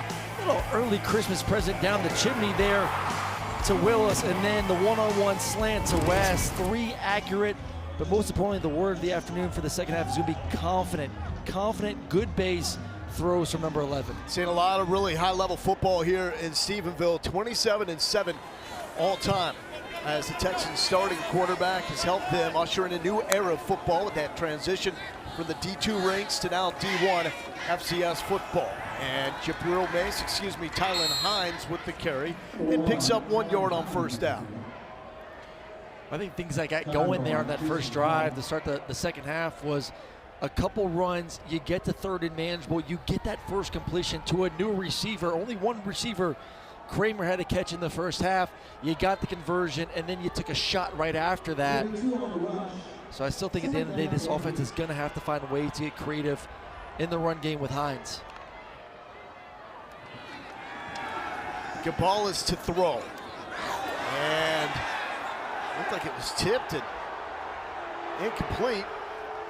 And Nova starting to get a little swaggy over there on the sidelines. Well, I think they want a pass interference there on number 38, Newen SEM.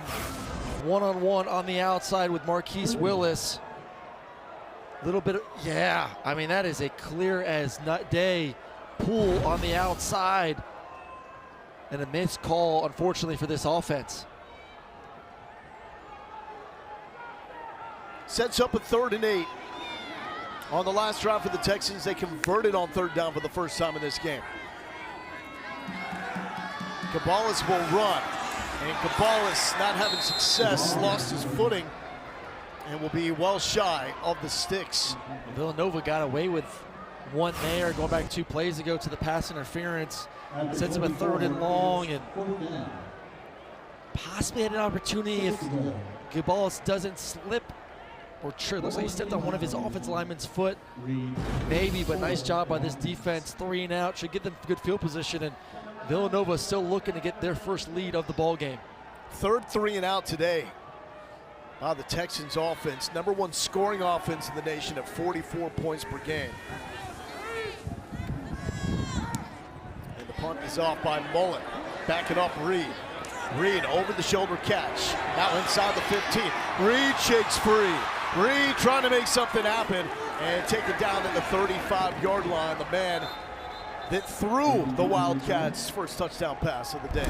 Here's Jabril Mays. I mean, Jabril Mays came and said, hey, you want to throw the football? Let's see and show you guys how to run the football. #4 this entire game has been electric. A little slow mesh there from Villanova to start the second half. And then this last one, the big time speed. You get him to the 2nd and 3rd level, man, he is just too much to handle. Lauren. Yeah, coming on the scene, Jabril Mace's story is about patience and preparation. He opened the season listed as the 3rd string running back. Coach told us Mace never complained, never showed bad body language. He just never stopped working. When those injuries hit, he was ready when his number was called. And guys, ready to make history. Mace broke that 25-year-old Villanova record because of the work he put in when nobody was watching. Yeah, broke the record that was held by a man that wore that number 20. Bryant Westbrook made that famous, but Isaiah Ragland is making the number proud. 9-yard pickup. Well, I think too for Mace. You look back the last 5 games heading into this one, 660 yards, 7.8 yards per attempt in those 5 games. So he's hitting it at the right time for this Villanova offense. 2nd and 2. Ragland stays in there.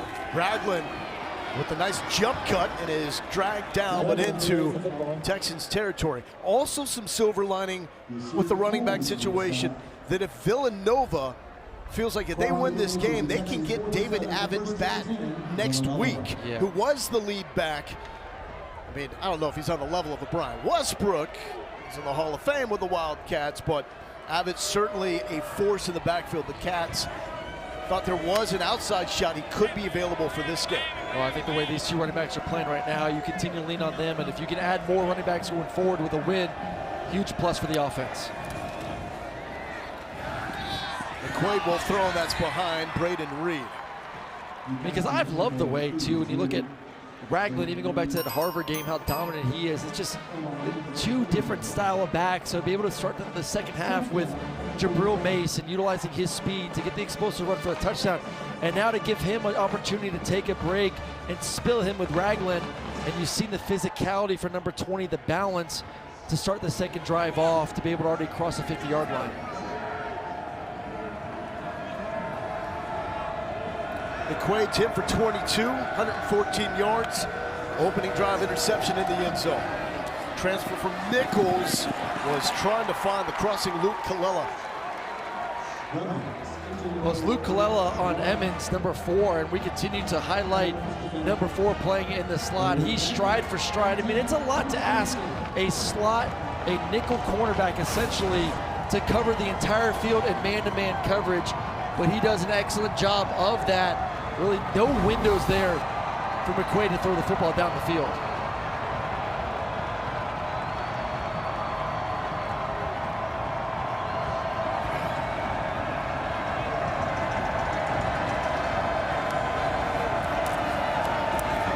McQuaid to the sideline, batted down, nearly picked off by Jabari Hawkins, senior out of Missouri City, Texas. Well, they've done their film study. We saw early on in this game these deep out routes, these comeback routes.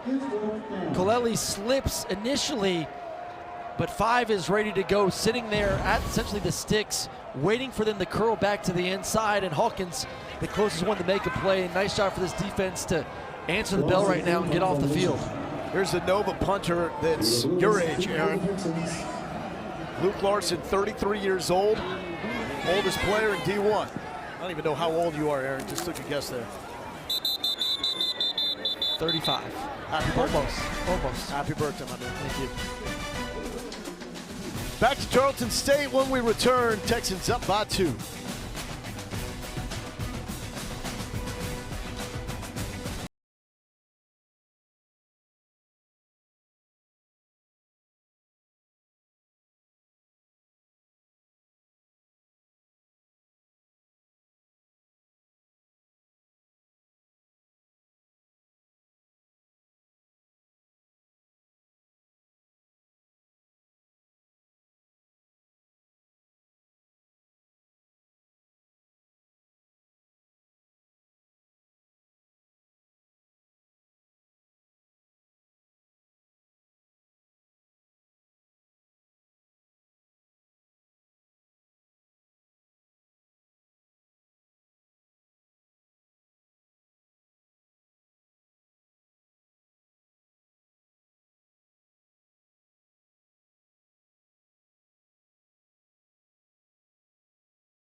Great environment here in Stephenville, Texas.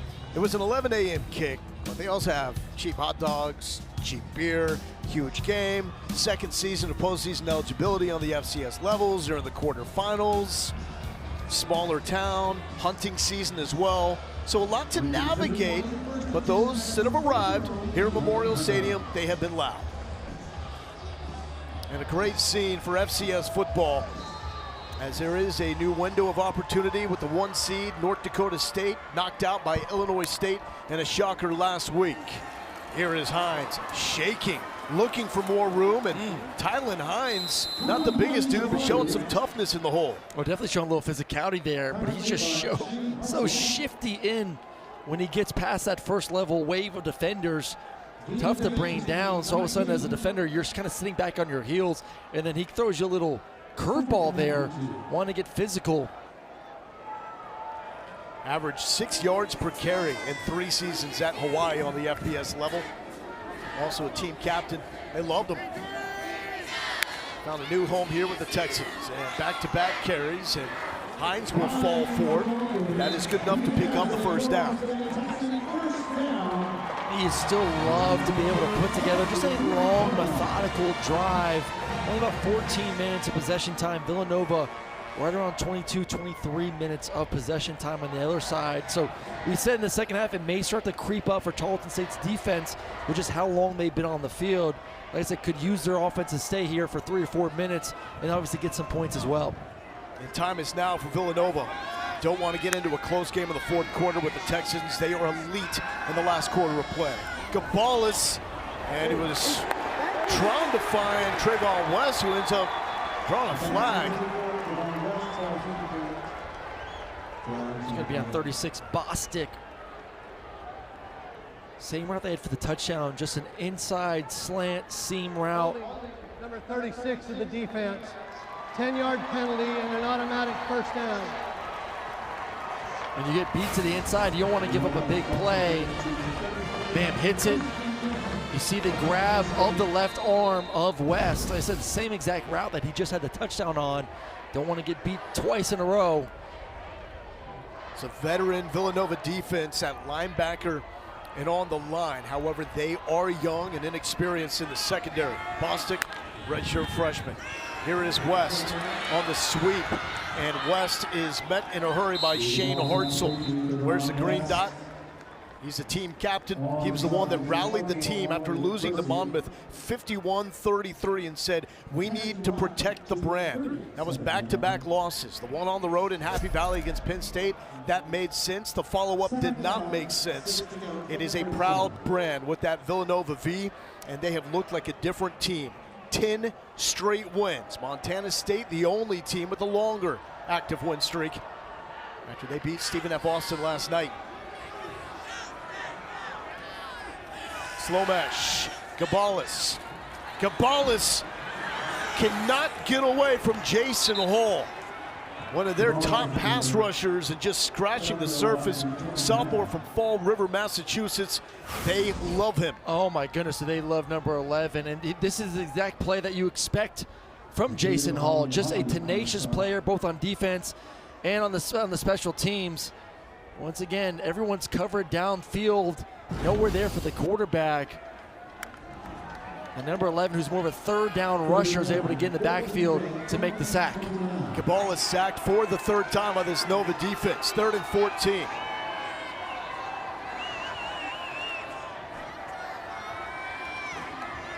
Texas struggling here, 1 for 6. Gabalis, long throw. Kramer got it at the 35-yard line. And it's going to bring up 4th down. We were talking about during the break, Lowell. It just feels like Villanova is constantly right there. It feels like they're trying to take over the game, trying to get this lead, unable to do so. And now they're going to get another opportunity right now with their defense getting off the field. But you said it best, like this Tarleton State team defensively, or excuse me, a fourth quarter team, right now outscoring opponents 119-36. So this is the moment, this next drive for Villanova, to see if they can take a lead before the fourth quarter. Well, Villanova has a guy back there to return this punt that can flip this game. Won't have an opportunity here as Braden Reed calls for the fair catch. Lauren. Aaron, you talk about that moment, and Pat McQuaid, his road to Villanova hasn't been easy, and that's exactly why he's built for this. Kent State, then JUCO in Mississippi, far from home, then Nichols, a 4-8 season where he didn't play to his standard. He told me that year taught him how to lose and not accept it. Now you see the growth, taking what the defense gives him, protecting the football, aside from that rare occurrence we saw earlier. Now you see that the adversity has really shaped the quarterback you're watching now on the field. Thanks, sis, and faced adversity early. This 10-game win streak for Nova. 20 touchdowns, 1 interception, but on the opening drive, threw an interception. He's come back strong. So is this man, Jabril Mace, but tripped up, nothing doing.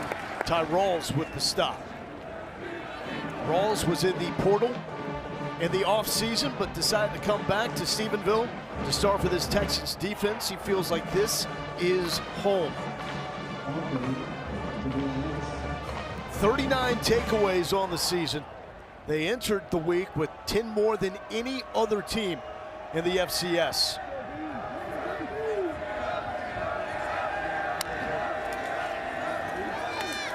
Back to Mace. Mace working through the middle. Mace takes it to the 27-yard line. I really want to see Luke Colella heading into this game. 68 receptions, 942 yards, 8 touchdowns. He was their go-to guy and is their go-to guy. Has been quiet, has been bottled up in the slot.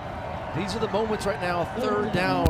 You have to locate number 1. It's been a battle between him and number 4, Emmons, for the majority of the afternoon.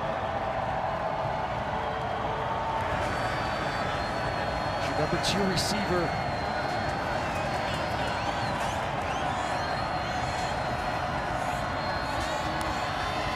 Nova needs 4. McQuaid got it, finding Luke Colella just like Aaron Murray ordered. Well, that time they actually got him matched up on Hawkins and just beats him off the line of scrimmage. We talk about that low hole, that rat defender. You're going to get outside leverage from the defender. You just got to be able to get it to your receiver in time, which Pat McQuaid was able to do. Colella now about 8 yards away from the 7th 1,000-yard season in Villanova history in his first year after transferring from Princeton. Wildcats have not led today. Mace. Oh, it's opening for Mace. And he's brought down at the 40-yard line. He almost had enough daylight to take it all the way. I mean, I thought he was about to house call it again, Lowell. Once you got him to that second level, it looked like a possible face mask too. That was not called, but man, number 4, he gets going downhill, and he is off in a hurry. 13 carries, 144. Watch out. We talk about this defense getting a little tired in the second half. That's when you see those big runs start to happen more and more.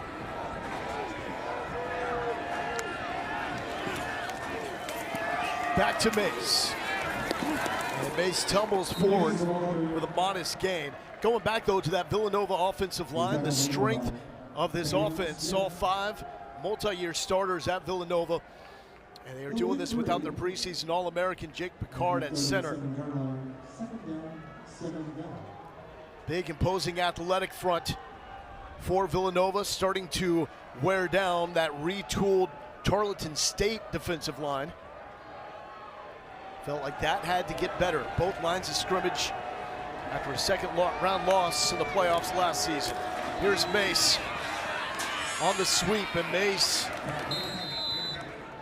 to the 31-yard line, brought down by Blake Smith. Really like the play design. You go back a week ago, and a lot of this offense utilized the left guard and left tackle to pull and go to the right. Last time, this pass play, they did just that. They pulled the left guard and left tackle, but instead of following, they're going the other way. So defense is following the offensive line. Running backs going the other way, able to get to this 3rd and 1 situation now.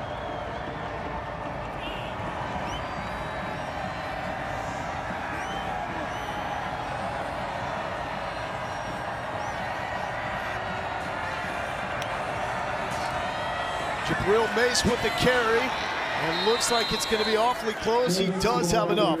Jabril Mace picks up the first down. This offensive line really starting to wear down this defensive line, Lowell, and offensive line doing their thing, tight end doing their thing as well.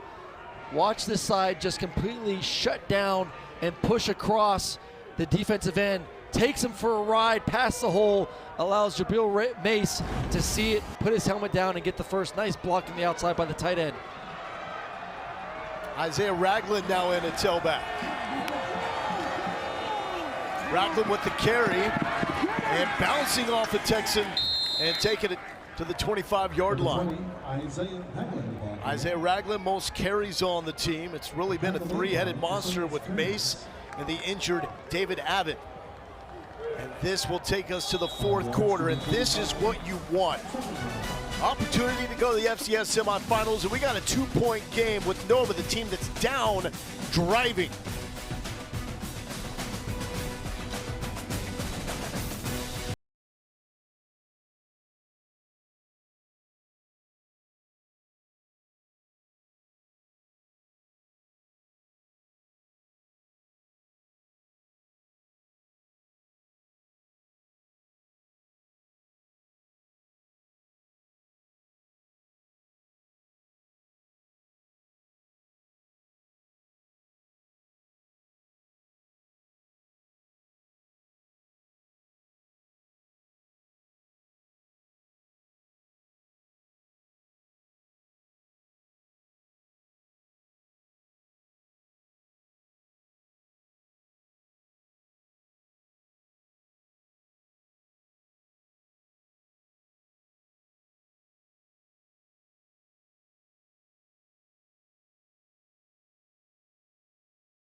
We're back here at Memorial Stadium with Coach Witten. Villanova poised to drive this one in. What is the answer for your football team here in the fourth quarter? Yeah, we got to make a big stop right here somehow, or at least hold them to a field goal and get the ball back and put something together offensively. Thanks, Coach. And it's the fourth quarter where Todd Witten's crew usually comes up with the stops. They've only allowed 36 points in the fourth quarter all season long. Villanova has yet to lead, trailed 14-0. It's Pat McQuaid, star quarterback, threw an opening drive touchdown, turnover in the end zone. And going back to the ground. Ragland, contact balance, Ragland to the 10-yard line. I mean, we're starting to see some heavy legs offensively. This offensive unit in the third quarter alone, 133 rush yards. This offensive line's moving bodies, but really the balance, the speed, and then the strength also from Ragland and Mace getting the job done.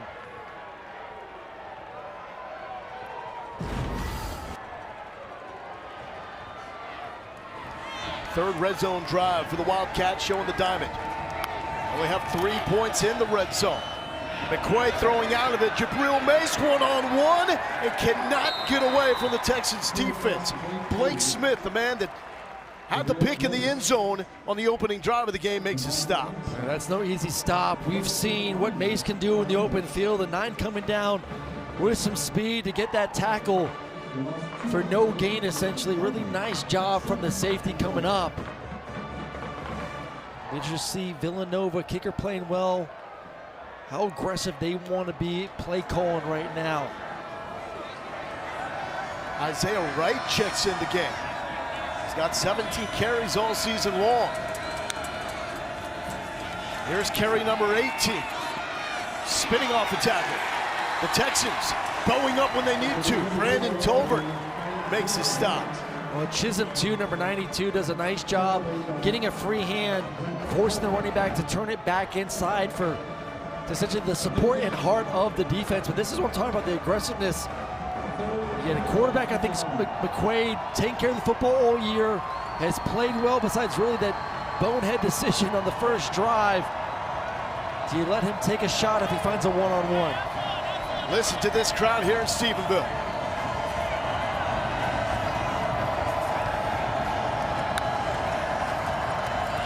McQuaid, the silencer!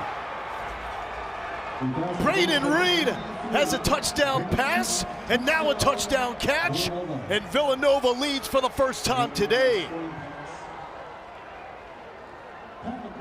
What a beautiful route from Braden Reed for the touchdown.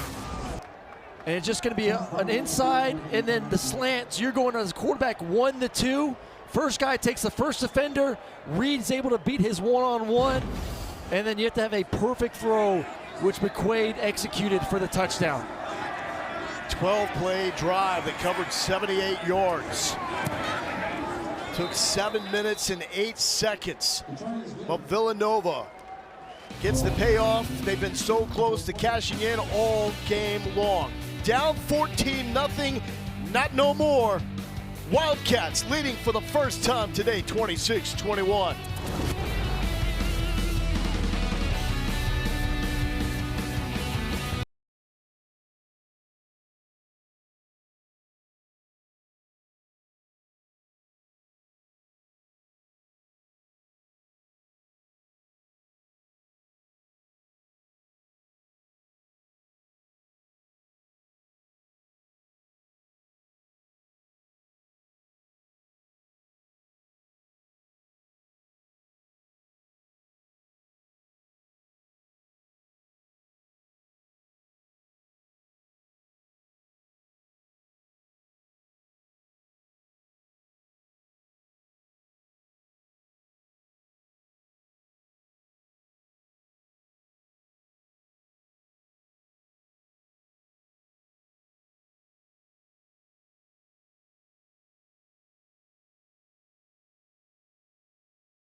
This is an amazing scene.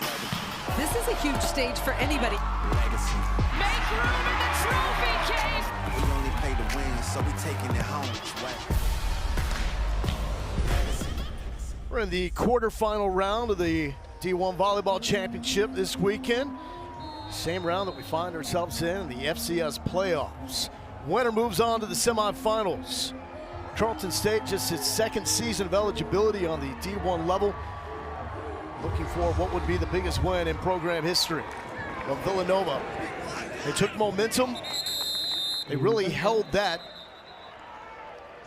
after an Anthony Hawkins interception, set up a touchdown to make it 14-9, and now for the first time, they hold the lead.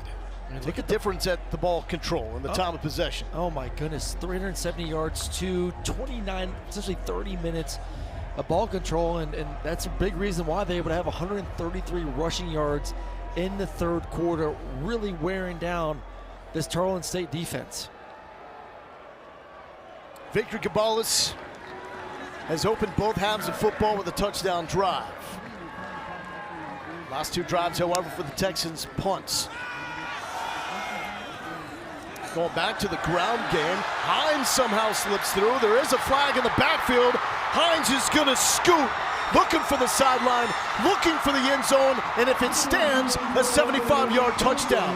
But from the body language of Victor Cabales in the backfield, this thing is coming back. Holding number 88 of the offense, 10-yard penalty. Still first down. That's on the tight end, Dawson Hearn. And Hines is this is a great job of essentially utilizing the fact that he's 5'7" and hiding behind the offensive line. And this is the problem when he bounces to the outside, that left hand, and I don't even think 44 could have made a play on it, but enough grab of the jersey right there between the fours to catch the attention of the refs to get the holding call.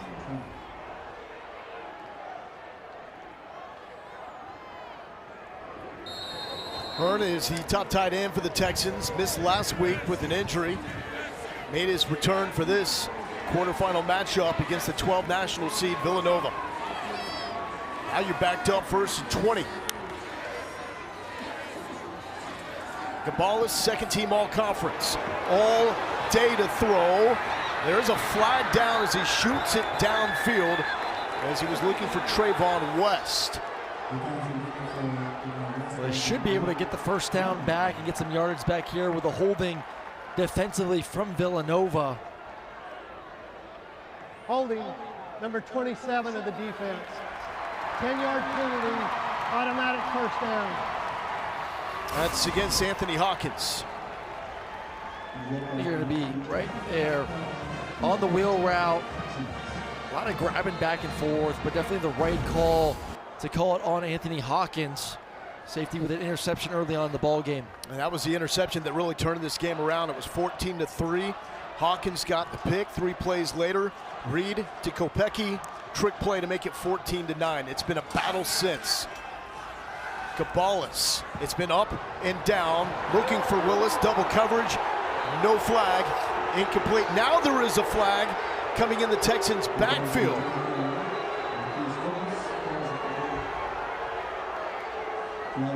It was a late flag after. Personal foul, roughing the passer, number 32 of the defense. 15-yard penalty, automatic first down. And that's Omari Bursey. Yeah, you extend the arms like that, you'll get that call. Oh, soft.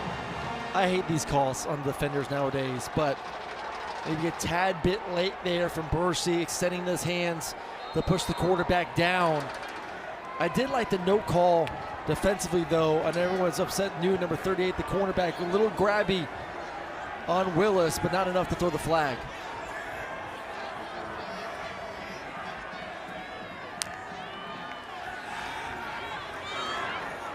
Cabales to the tight end. Danny Joyner, he wants all that action. And Joyner still scrapping 2 yards shy of the line of the game.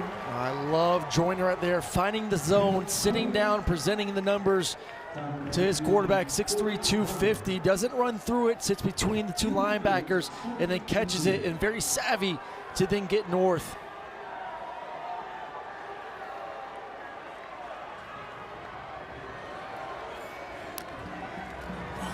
Tylen Hines the carry.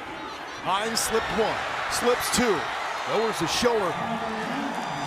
And Tylen Hines showing that he's as elusive as it gets on this FCS level, 10 yards. And yet the Villanova sideline upset, felt like they had a holding call on the receiver from Tarleton State, not called, and Hines, you give him any kind of green grass, he's able to utilize that speed to get the perimeter and get the first down. That's a nice drive from Tarleton State, taking advantage of some of the penalties, but moving the football, running it well, taking some checkdowns also from the quarterback spot.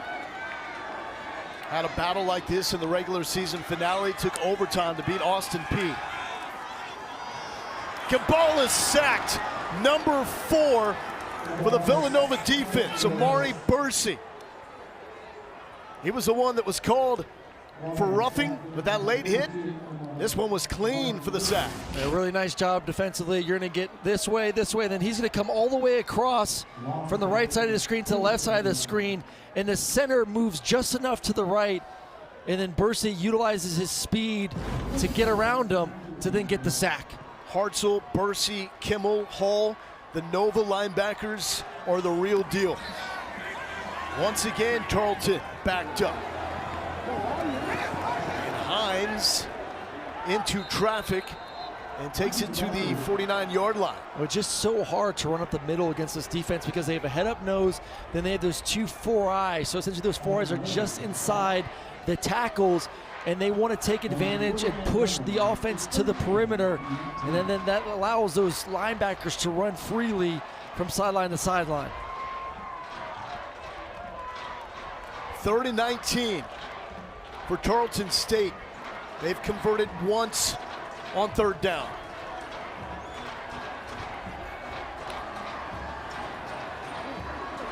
And Cabales had an open man, but off the mark to Tylen Hines. What could have been there on 3rd and 19? I think Villanova got away with one there on Bursey. He's one-on-one with the running back, and you see him grab and slingshot him around. Unfortunately, not called holding against Hines. And a long drive moving the football, but that sack, a super costly one a few plays ago to back this offense up. And it's going to bring out Charlie Mullen, junior punter from Houston, Texas, for the 5th time today.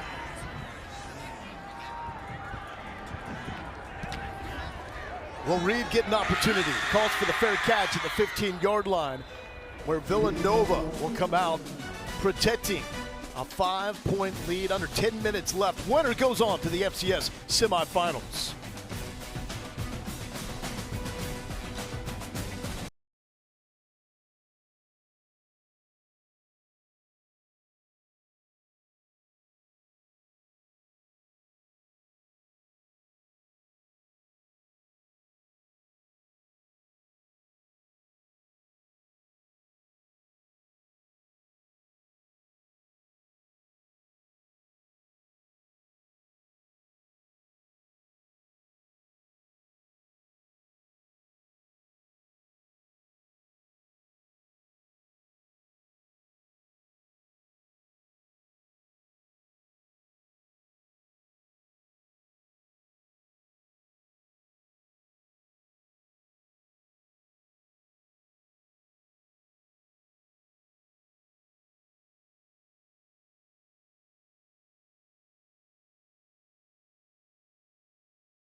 Down to 7 teams left, all contending for the FCS national title This is the 12th national seed, Villanova, now with the lead over the 4 seed, Tarleton State. Winner here advances to the semifinals to take on the winner of Illinois State and UC Davis. Montana State punched a ticket to the semifinals last night with a win against Stephen F. Austin. Man, the Jacks made that one interesting. And then later on ABC, Montana Grizz, one of the best scenes in all of college football. And the Texans decide we're going to start popping pads. A.J. Owens with the stop on first down. A.J. Owens, high IQ player, and he told his coaching staff, feel like he can play all the positions, just how much he understands the defense and what each position essentially has to do. Coming up, making a big-time play, and I think this defense you're going to see will be ultra-aggressive on this possession, knowing that, Villanova just wants to run the football and continue to bleed clock. McQuaid wide open for him to run. He's going to peek to the sideline and scamper there at about the 27-yard line. Don't go to sleep on the running ability of Pat McQuaid. Well, you're going to read the defensive end as a quarterback, and if his shoulders get turned down the line of scrimmage, there is no one left for the quarterback. Perfect timing for QB1 to pull it and run and get a nice little scamper for a first down. Played for a Nichols team the past couple of seasons that really struggled. 10-13 in 2 seasons. Showing he's got moxie and some winning DNA, though, the way he's handled this his first season with Nova. McQuaid one-on-one for Kalela! He holds it in! Luke Kalela! Goodness gracious! They catch it one-handed, too. And listen, we said this defense is going to be ultra-aggressive, so offensively, you know you can take some one-on-one shots down the field. A lot of hand-grabbing and pushing back and forth. And Kalela, the #1 receiver, makes the big-time catch. And goes over 1,000 yards on the season with that grab. 8:13 left. Wildcats were down 14-0. McQuaid, off the fingertips of Braden Reed. And with this Tarleton State defense on a tread lightly, Tyrell's thinking pick 6 there. Lauren. Aaron, you said you wanted to see more Kalela. Well, you got him. Pat and Luke built chemistry before Luke ever arrived on campus. Pat would stop at Luke's high school on his drive home, and they'd grab Chipotle, then Pat would head back to Cleveland. Pat said there is just this natural connection there, this trust, and Luke understands what we're trying to do. He knows what I like and where he needs to be.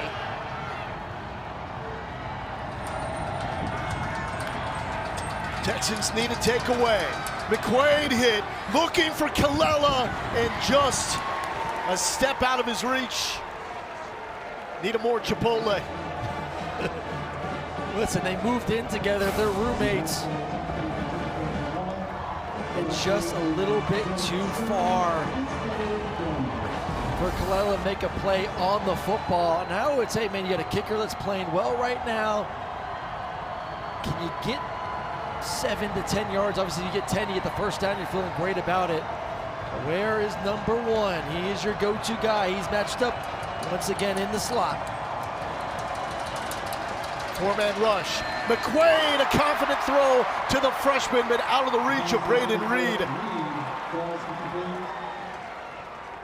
And had him too. Reed, really nice stair step on the route. Able to then get vertical, break it across friendly, and that's one McQuaid has hit a few times in this ball game. Would have been a great get the first down, move into field goal range as well. Now Luke Larson comes on to try to pin the Tarleton State offense. Transfer from ECU. A low punt. Scooped up, an aggressive move by Caleb Lewis. But it works because otherwise Nova was in position to pin that inside the 5. Man, doesn't get much better than this. Playoff football. 5-point game with 7:51 left.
A 14-0 lead for Tarleton State, cut to 14-12 at the half.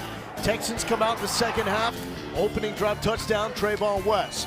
But Jabril Mace comes back with a 47-yard scamper, makes it 21-19. And then the go-ahead blow that Nova was looking for, they've got it. The freshman Braden Reed with an 11-yard score, and Villanova leads for the first time. Yeah, two teams that are flexing like that stud right there. 26-21, Nova at Tarleton State, who will become a star like that kid in this game, with a trip to the semifinals on the line. And a flag is out before the snap.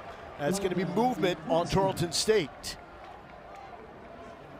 False start, number 44, the offense, 5-yard penalty, still first down. Todd Whitten winning his head coach in Tarleton State program history, third stint here in Stephenville. They lost in the second round last season to South Dakota, and that was a wake-up call that they had to get better on the line of scrimmage. Victor Gabalis, second team All-UAC. It's been feast or famine for him. 2 drives, that's it. More than 36 yards today for the Texans. Long throw, Willis makes the catch. It's a Texans offense playing without Cody Jackson, leading receiver in terms of catches. Sprained his knee last week. They were hopeful they would get him for this game. He's been a no-go. Well, I've been impressed, though, with Willis, the way he's played, especially in the second half. Nice go-ball catch. Nice route there, utilizing his speed, then breaking it back. Very friendly to get some of those yards back for this offense. That throw by Gabalis makes him Tarleton State's all-time leader in passing yards. 3-year starters for the Texans. As this is going backwards, as Tylen Hines is gobbled up by Aiden Howard, another TFL. It's a Nova defense that's been living in the Texans' backfield. 8 for loss in this game. Yeah, 64 TFLs heading into this game, and that's just the aggressive nature of those, essentially a 3-3-5 stack, or a 3-3-5 stack, and this defense line's been winning here in the second half. Biggest stage ever for this Tarleton State program. 3rd and 8, under 7 to go. Gabalis into traffic, what a catch! How'd he do it? There was not even a sliver of daylight for Trayvon West, but somehow Gabalis threads the needle, 17 yards. I think the biggest thing for Gabalis on this play is he kept his feet calm in the pocket when he was maneuvering around. First half, when he had to move in the pocket low, his feet kind of a little bit too separated. They forced the ball to become inaccurate. There it was a subtle slide to the left, kept his base underneath him. He's able to then drive the football into a tight window, and a tremendous catch from West, utilizing that one hand to get the first down. Under 6 minutes, winner to the semifinals. Only the second season of postseason eligibility on D1 for the Texans. Downfield and over the outstretched arms of Peyton Kramer, who opened this game with an 80-yard touchdown catch. First play from scrimmage for the Texans. Man, a missed opportunity there from Gabalis. If he would just run the football low, there was no one for the quarterback. Man-to-man coverage down the field. He does a nice job stepping up into the pocket. Could have run for about 15 to 20 yards instead of just trying to throw a deep ball down the sidelines. Gabalis has been tested before. 2021, while playing quarterback for Washington State, started the second half of the Sun Bowl against Central Michigan off the bench. Helped cut a 21-point deficit to a 3-point deficit, but couldn't get Wazoo over the hump. Hines with a jump and brought down at the 39-yard line. That was an interesting conversation you're going to have as a coaching staff as we get to around that 5-minute mark of what is the decision on these 3rd and 4th downs. Are you trying to get a first down here? Obviously you are, but if you don't and you get close, is it 4-down territory the rest of the way for this offense? So do you have now the opportunity to possibly run the football with Hines? Some nerves inside Memorial Stadium right now. Hines, the counter, slips through one tackle. Hines, did he lose it? And it looked like that football was starting to come out as Villanova was attacking it. Amari Bursey makes a step. Well, exactly right there as anticipated. 4-down territory. Let's see if we can get either the first down or close with the way Hines has been able to run the football. Nice job by this offensive line to get him to the perimeter. You said it, low ball almost popped out there, but held on to it to the end. Hines dislocated his elbow on the 5th play of the season. Only recently returned. That's why he's wearing that large brace on the elbow. Hines with the carry. He can get going in a hurry. And is brought down by Jason Hall. Well, it's an offense that usually wants to go a little bit more up-tempo too, but I think they're in the mindset of, hey, let's end this game with the ball in our hands. If we're going to be in 4-down territory the rest of the way, let's utilize this entire clock and not give Villanova an opportunity if we're able to put the ball into the end zone. Texans always a heavy RPO team. They noticed defenses starting to key in on the run game and creep up. That's why they went to the slow mesh. Buy a little bit more time. Willis in and out. There is a flag down. And a second flag comes flying. I wonder if they're going to get taunting as well. After the play, you're going to get a holding. Asimi has been very physical on the outside. Have had some flags thrown his way and some other ones have been close. I think he's going to get holding on this one as well, and they may get a taunting of him yelling at the sideline of Tarleton State after the play as well.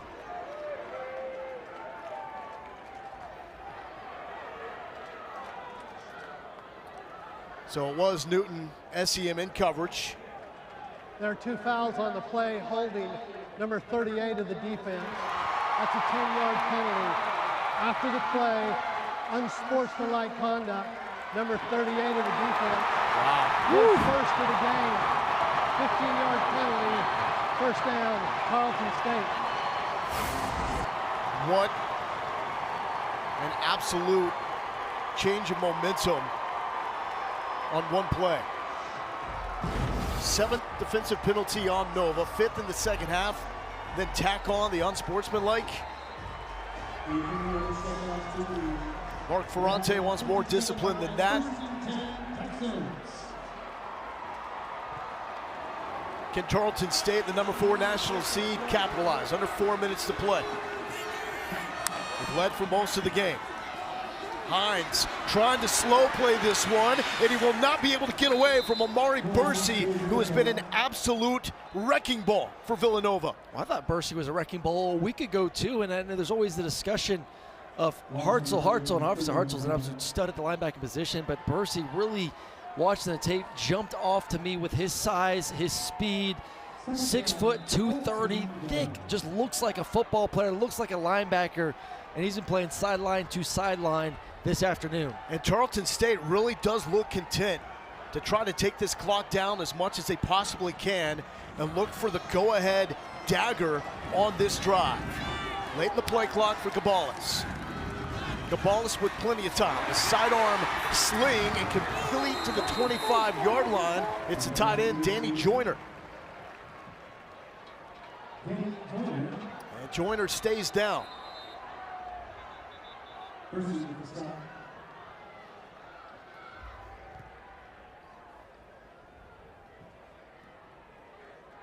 Take a couple looks at this one. Nice catch. Just going to run a shallow cross. Stays on the move.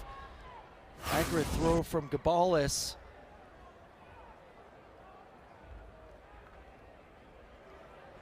And just that last hit there. Who's that from? Ooh, number 11 comes in there like a rocket. There's Jason Hall. Good to see Joyner, tough kid, getting up, walking off the field.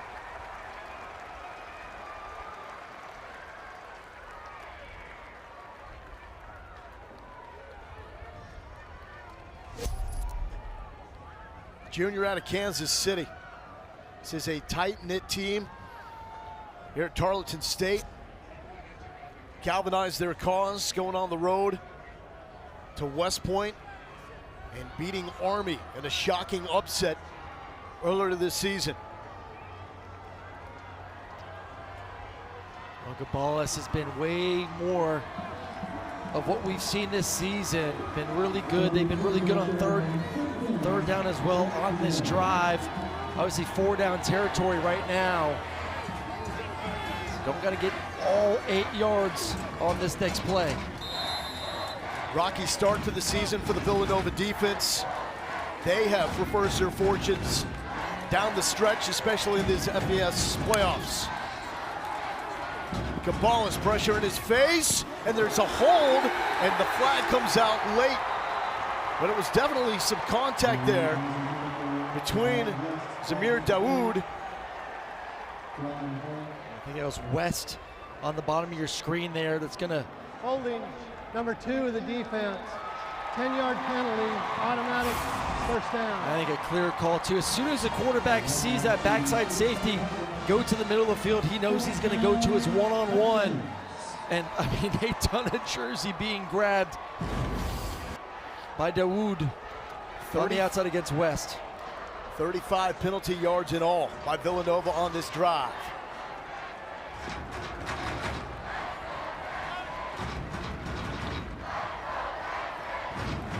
.234 remains. And now Gabalis, the communication to his sideline. This is going to lead to a stoppage of play. And the Texans take the timeout with 2:34 left to play. The FCS playoffs continue with semifinal action next Saturday on ABC and ESPN2. For more information, visit NCAA.com, the home for all NCAA championships. This is a moment of opportunity for all 7 teams still remaining in the FCS playoffs. First time since 2009, we've reached the quarterfinals with no North Dakota State or South Dakota State, 2 programs that have dominated the FCS level as of late. The winner here moves on to the semifinals. The Texans were the heavy favorite coming into this game, had a 14-0 lead, but Villanova has played the long game. Finally took the lead with McQuaid's touchdown pass to Reed, make it 26-21. First time the Wildcats led in this game. Can they hold on for the final 2:34? We're getting a little 12 personnel, 2 tight ends on the field. Gabalis looking for the one-on-one to the end zone. Catch is made out of bounds. Looking for Trayvon West. It's just not a good job by West on the outside. Gets pushed towards the sideline. As a receiver, you got to stack and then get back on the red line. You see him fading. You keep fading, you're just going to go right out of bounds.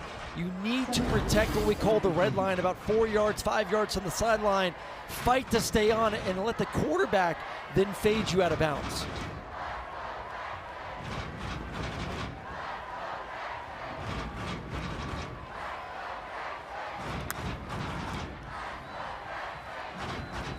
Gabalis to throw again.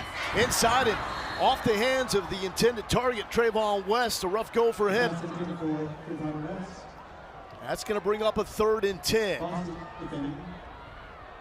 It is, with the clock and the score, obvious 4-down territory here for Tarleton State. Well, they take Joyner off the field, bring back in Kramer, your top slot receiver, number 13. Ross Pennypacker's Villanova defense looking for the stop here on 3rd and 10.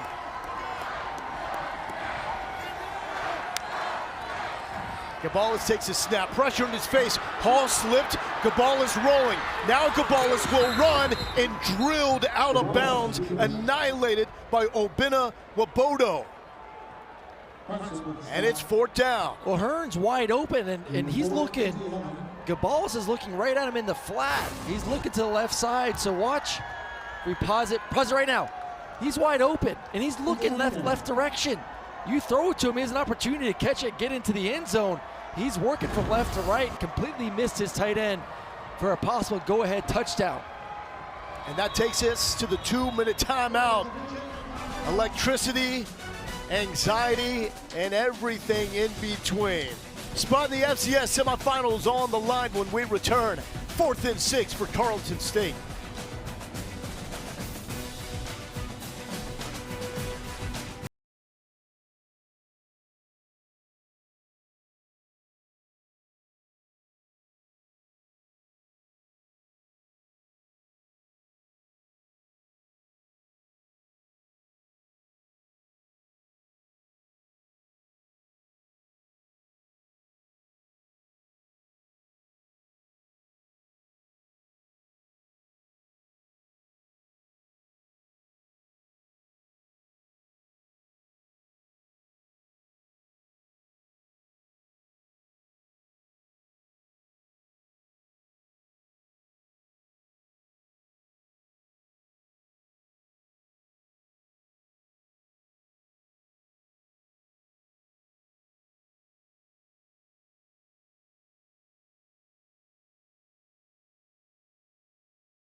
A legacy-type moment for Victor Gabalis. 4th and 6, 2 minutes left. His Texans down by 5. The 3-year starter takes a snap. Gabalis flushed. He's got plenty of room on the left side. Throws! Caught! Touchdown! Texans take the lead. Trayvon West. 3rd time is a charm.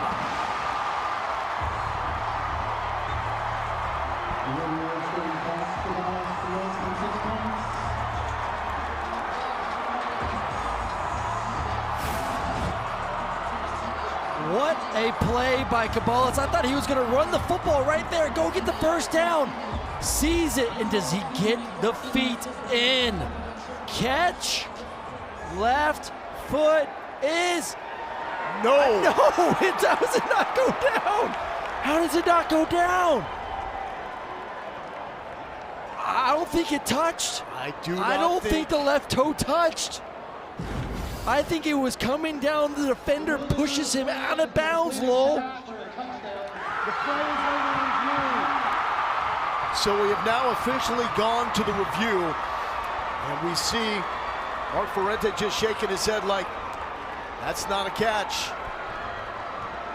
It looked like the left toe of West was going to hit the turf in the back of the end zone for the go-ahead touchdown. And then we'll get a number on the defender. Looks like 36, Bostic Jr. is able to push him just before the toe is able to hit inbounds in the end zone. I think that previous view is the best look we're going to get. First foot that seems to hit the turf is the right foot, out of bounds, unfortunately, for West. Is that indisputable for you? It is for me. It doesn't look like that thing comes down. It does not look like it comes down. Ruled a catch on the field. Pause it now. It does not get down. What a effort play by everyone involved. But DeMille Bostic Jr., number 36, able to get enough of the receiver to knock him out of bounds. Talk about pressure. Talking about a Villanova defense that's led by multiple 6-year players. Yet it's a redshirt freshman, DeMille Bostic, that may have just saved the season. Now they are showing the replay on the video board here, and it's gone back and forth between Villanova responding like it's an incomplete pass and Hope on the Texas sideline with their reaction that it is a complete pass as it was called on the field. And this is a call that could determine the outcome of this game. 1:52 remains. If it is an incomplete pass, Texans will have the Wildcats backed up with 2 timeouts available. And let's get the call. After reviewing the play, the catch was controlled, but the first foot, the right foot, was out of bounds. It's an incomplete pass. It will be Villanova's ball, 1st and 10 at the 11-yard line. Well, we know it's a heartbreaking moment for that young man, Trayvon West. Gave it his all, but could not get the foot down before sailing out of bounds. Like I said, incredible effort play by everyone on both sides there, offensively and defensively. And now the Texans have 2 timeouts, minute 52. We know this offense is explosive, but you got to get off the field. See the Texans try to punch at the football here. 39 takeaways, by far the most in the FCS. They picked off McQuaid once today. That's going backwards as Mace is dropped for a loss by A.J. Owens. And Owens is coming up with the football, but the officials want it back. Said you didn't quite earn that rock.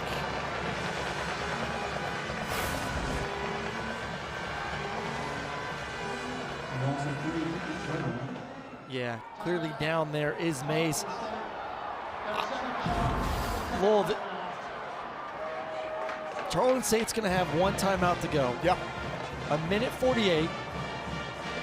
So if Villanova runs the ball twice, Tarleton State should get the ball with good field position and about a minute to go.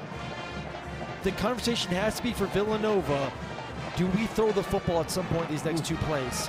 How could you risk that with a ball hawking team? Because at like the end of the day, if you Tarleton give them one timeout to go,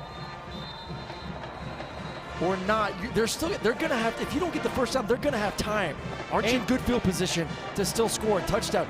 You have to, if you have the opportunity to end the game, man-to-man coverage, aggressive defense, you have to take a chance these next two plays. But do you not have an abundance of confidence in the way your defense is playing right now?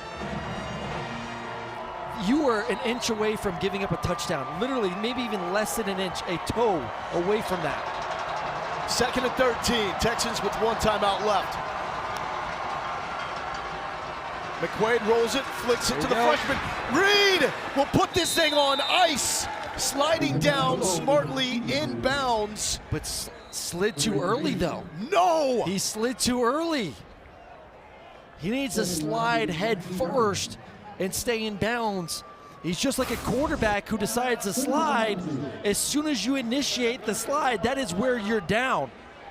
So yes, he initiated it about the 19-yard line is when he went down or started to give himself up, which is short of the line to gain for the first down. So this ain't over. So that looked like a headsy play by the freshman that ultimately turns into a freshman mistake. Ooh, man, that is a great learning moment right there. That's teaching tape for coaches across America of, if you're going to give yourself up, make sure you're past the line to gain, and if not, dive forward or go take on contact and stay in bounds. So now, what's the approach here for Villanova? I think now that it's 3rd and 2, I mean, I love that last play call. Safe, have the ability to get to the edge. They've utilized it since the first quarter. It's worked out nicely. Maybe give your quarterback some sort of zone read or triple option play, just like you had where you can hand it off to May still. And if not, quarterback is able to run it, McQuaid can run it or toss it as well. Well, the Texans have an opportunity to get the football back. Comes down to this play, 3rd and 2.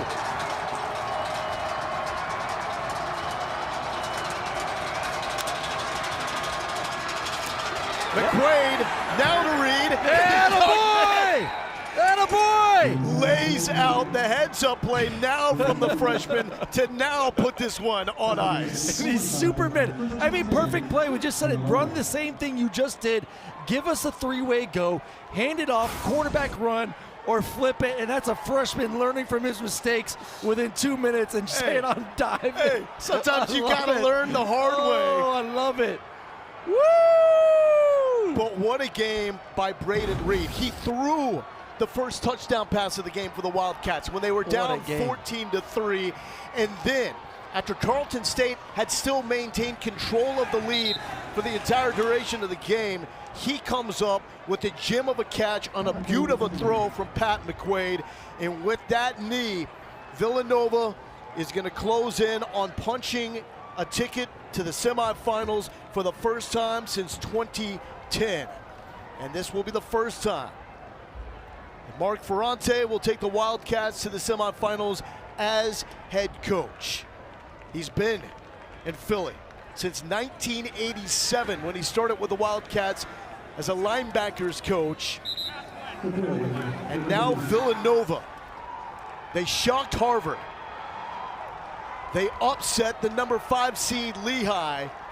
And now in their 3rd week of this FCS playoff run, shocks a heavily favored number 4 seed Tarleton State program to advance to the semifinals.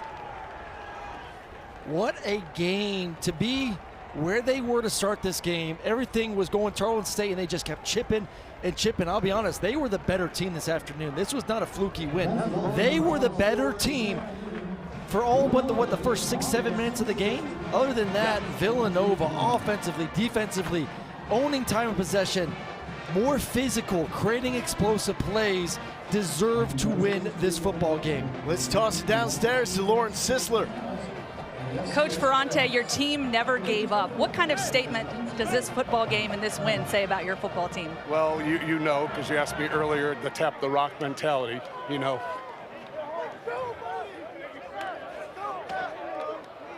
Let it out, Coach. Yeah, Coach. Yeah.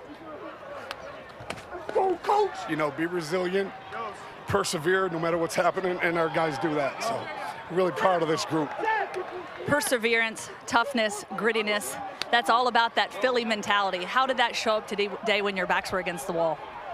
I mean, that's what they've been doing all year. They've been doing it all year. So really proud of this team. We probably had some teams in past years with a little more talent across the board, but these guys have been as together as I've ever seen. The locker room's super tight. They break down on family all the time, and they believe it. So real excited about these guys. Now please rise for the playing of the And Pat McQuaid, your quarterback, that early interception never shook him. He never looked in the rearview mirror. How confident are you in him to continue carrying this team in this playoff run? Yeah, he's our guy. He's like having a coach out there. I've said that before. And his personality, he's pretty fiery, but he doesn't let those things bother him. So he's a true leader, and just glad he's on our team. All right, Coach, what do you tell those guys now as you head back into the locker room? We get to practice 3 more days next week, so we're looking forward to it. Enjoy this one. Thank you, Coach. Thanks so much. Appreciate you. Lowell? Villanova, a team that lost to Penn State 52-6, then got shocked by Monmouth 51-33. After that loss, Shane Hartzell, defensive captain, brought the team together and said, we must protect the brand. And boy, had they done that. 11 straight wins. Only Montana State with a longer active winning streak in the FCS. And Montana State and Villanova are the 2 teams that have advanced to the semifinals. Nova will now sit back and watch Illinois State and UC Davis. If Illinois State wins that game, Nova will host in Philly. If UC Davis wins that game, Wildcats go into Cali. But remarkable, Aaron, to consider they're facing the #1 scoring offense in America, and they trailed 14-0 and still came back to get the win. This is a defensive team. They've done it the entire playoffs, led with defense, the run game, and a quarterback that has been gutsy throughout the season as well. Can't wait to see what Villanova can do next weekend. Came down to the play, Demille Bostic forcing Trayvon West out of bounds to seal the dub for Villanova. 26-21 Wildcats to the semifinals. Kevin Connors, all you, man.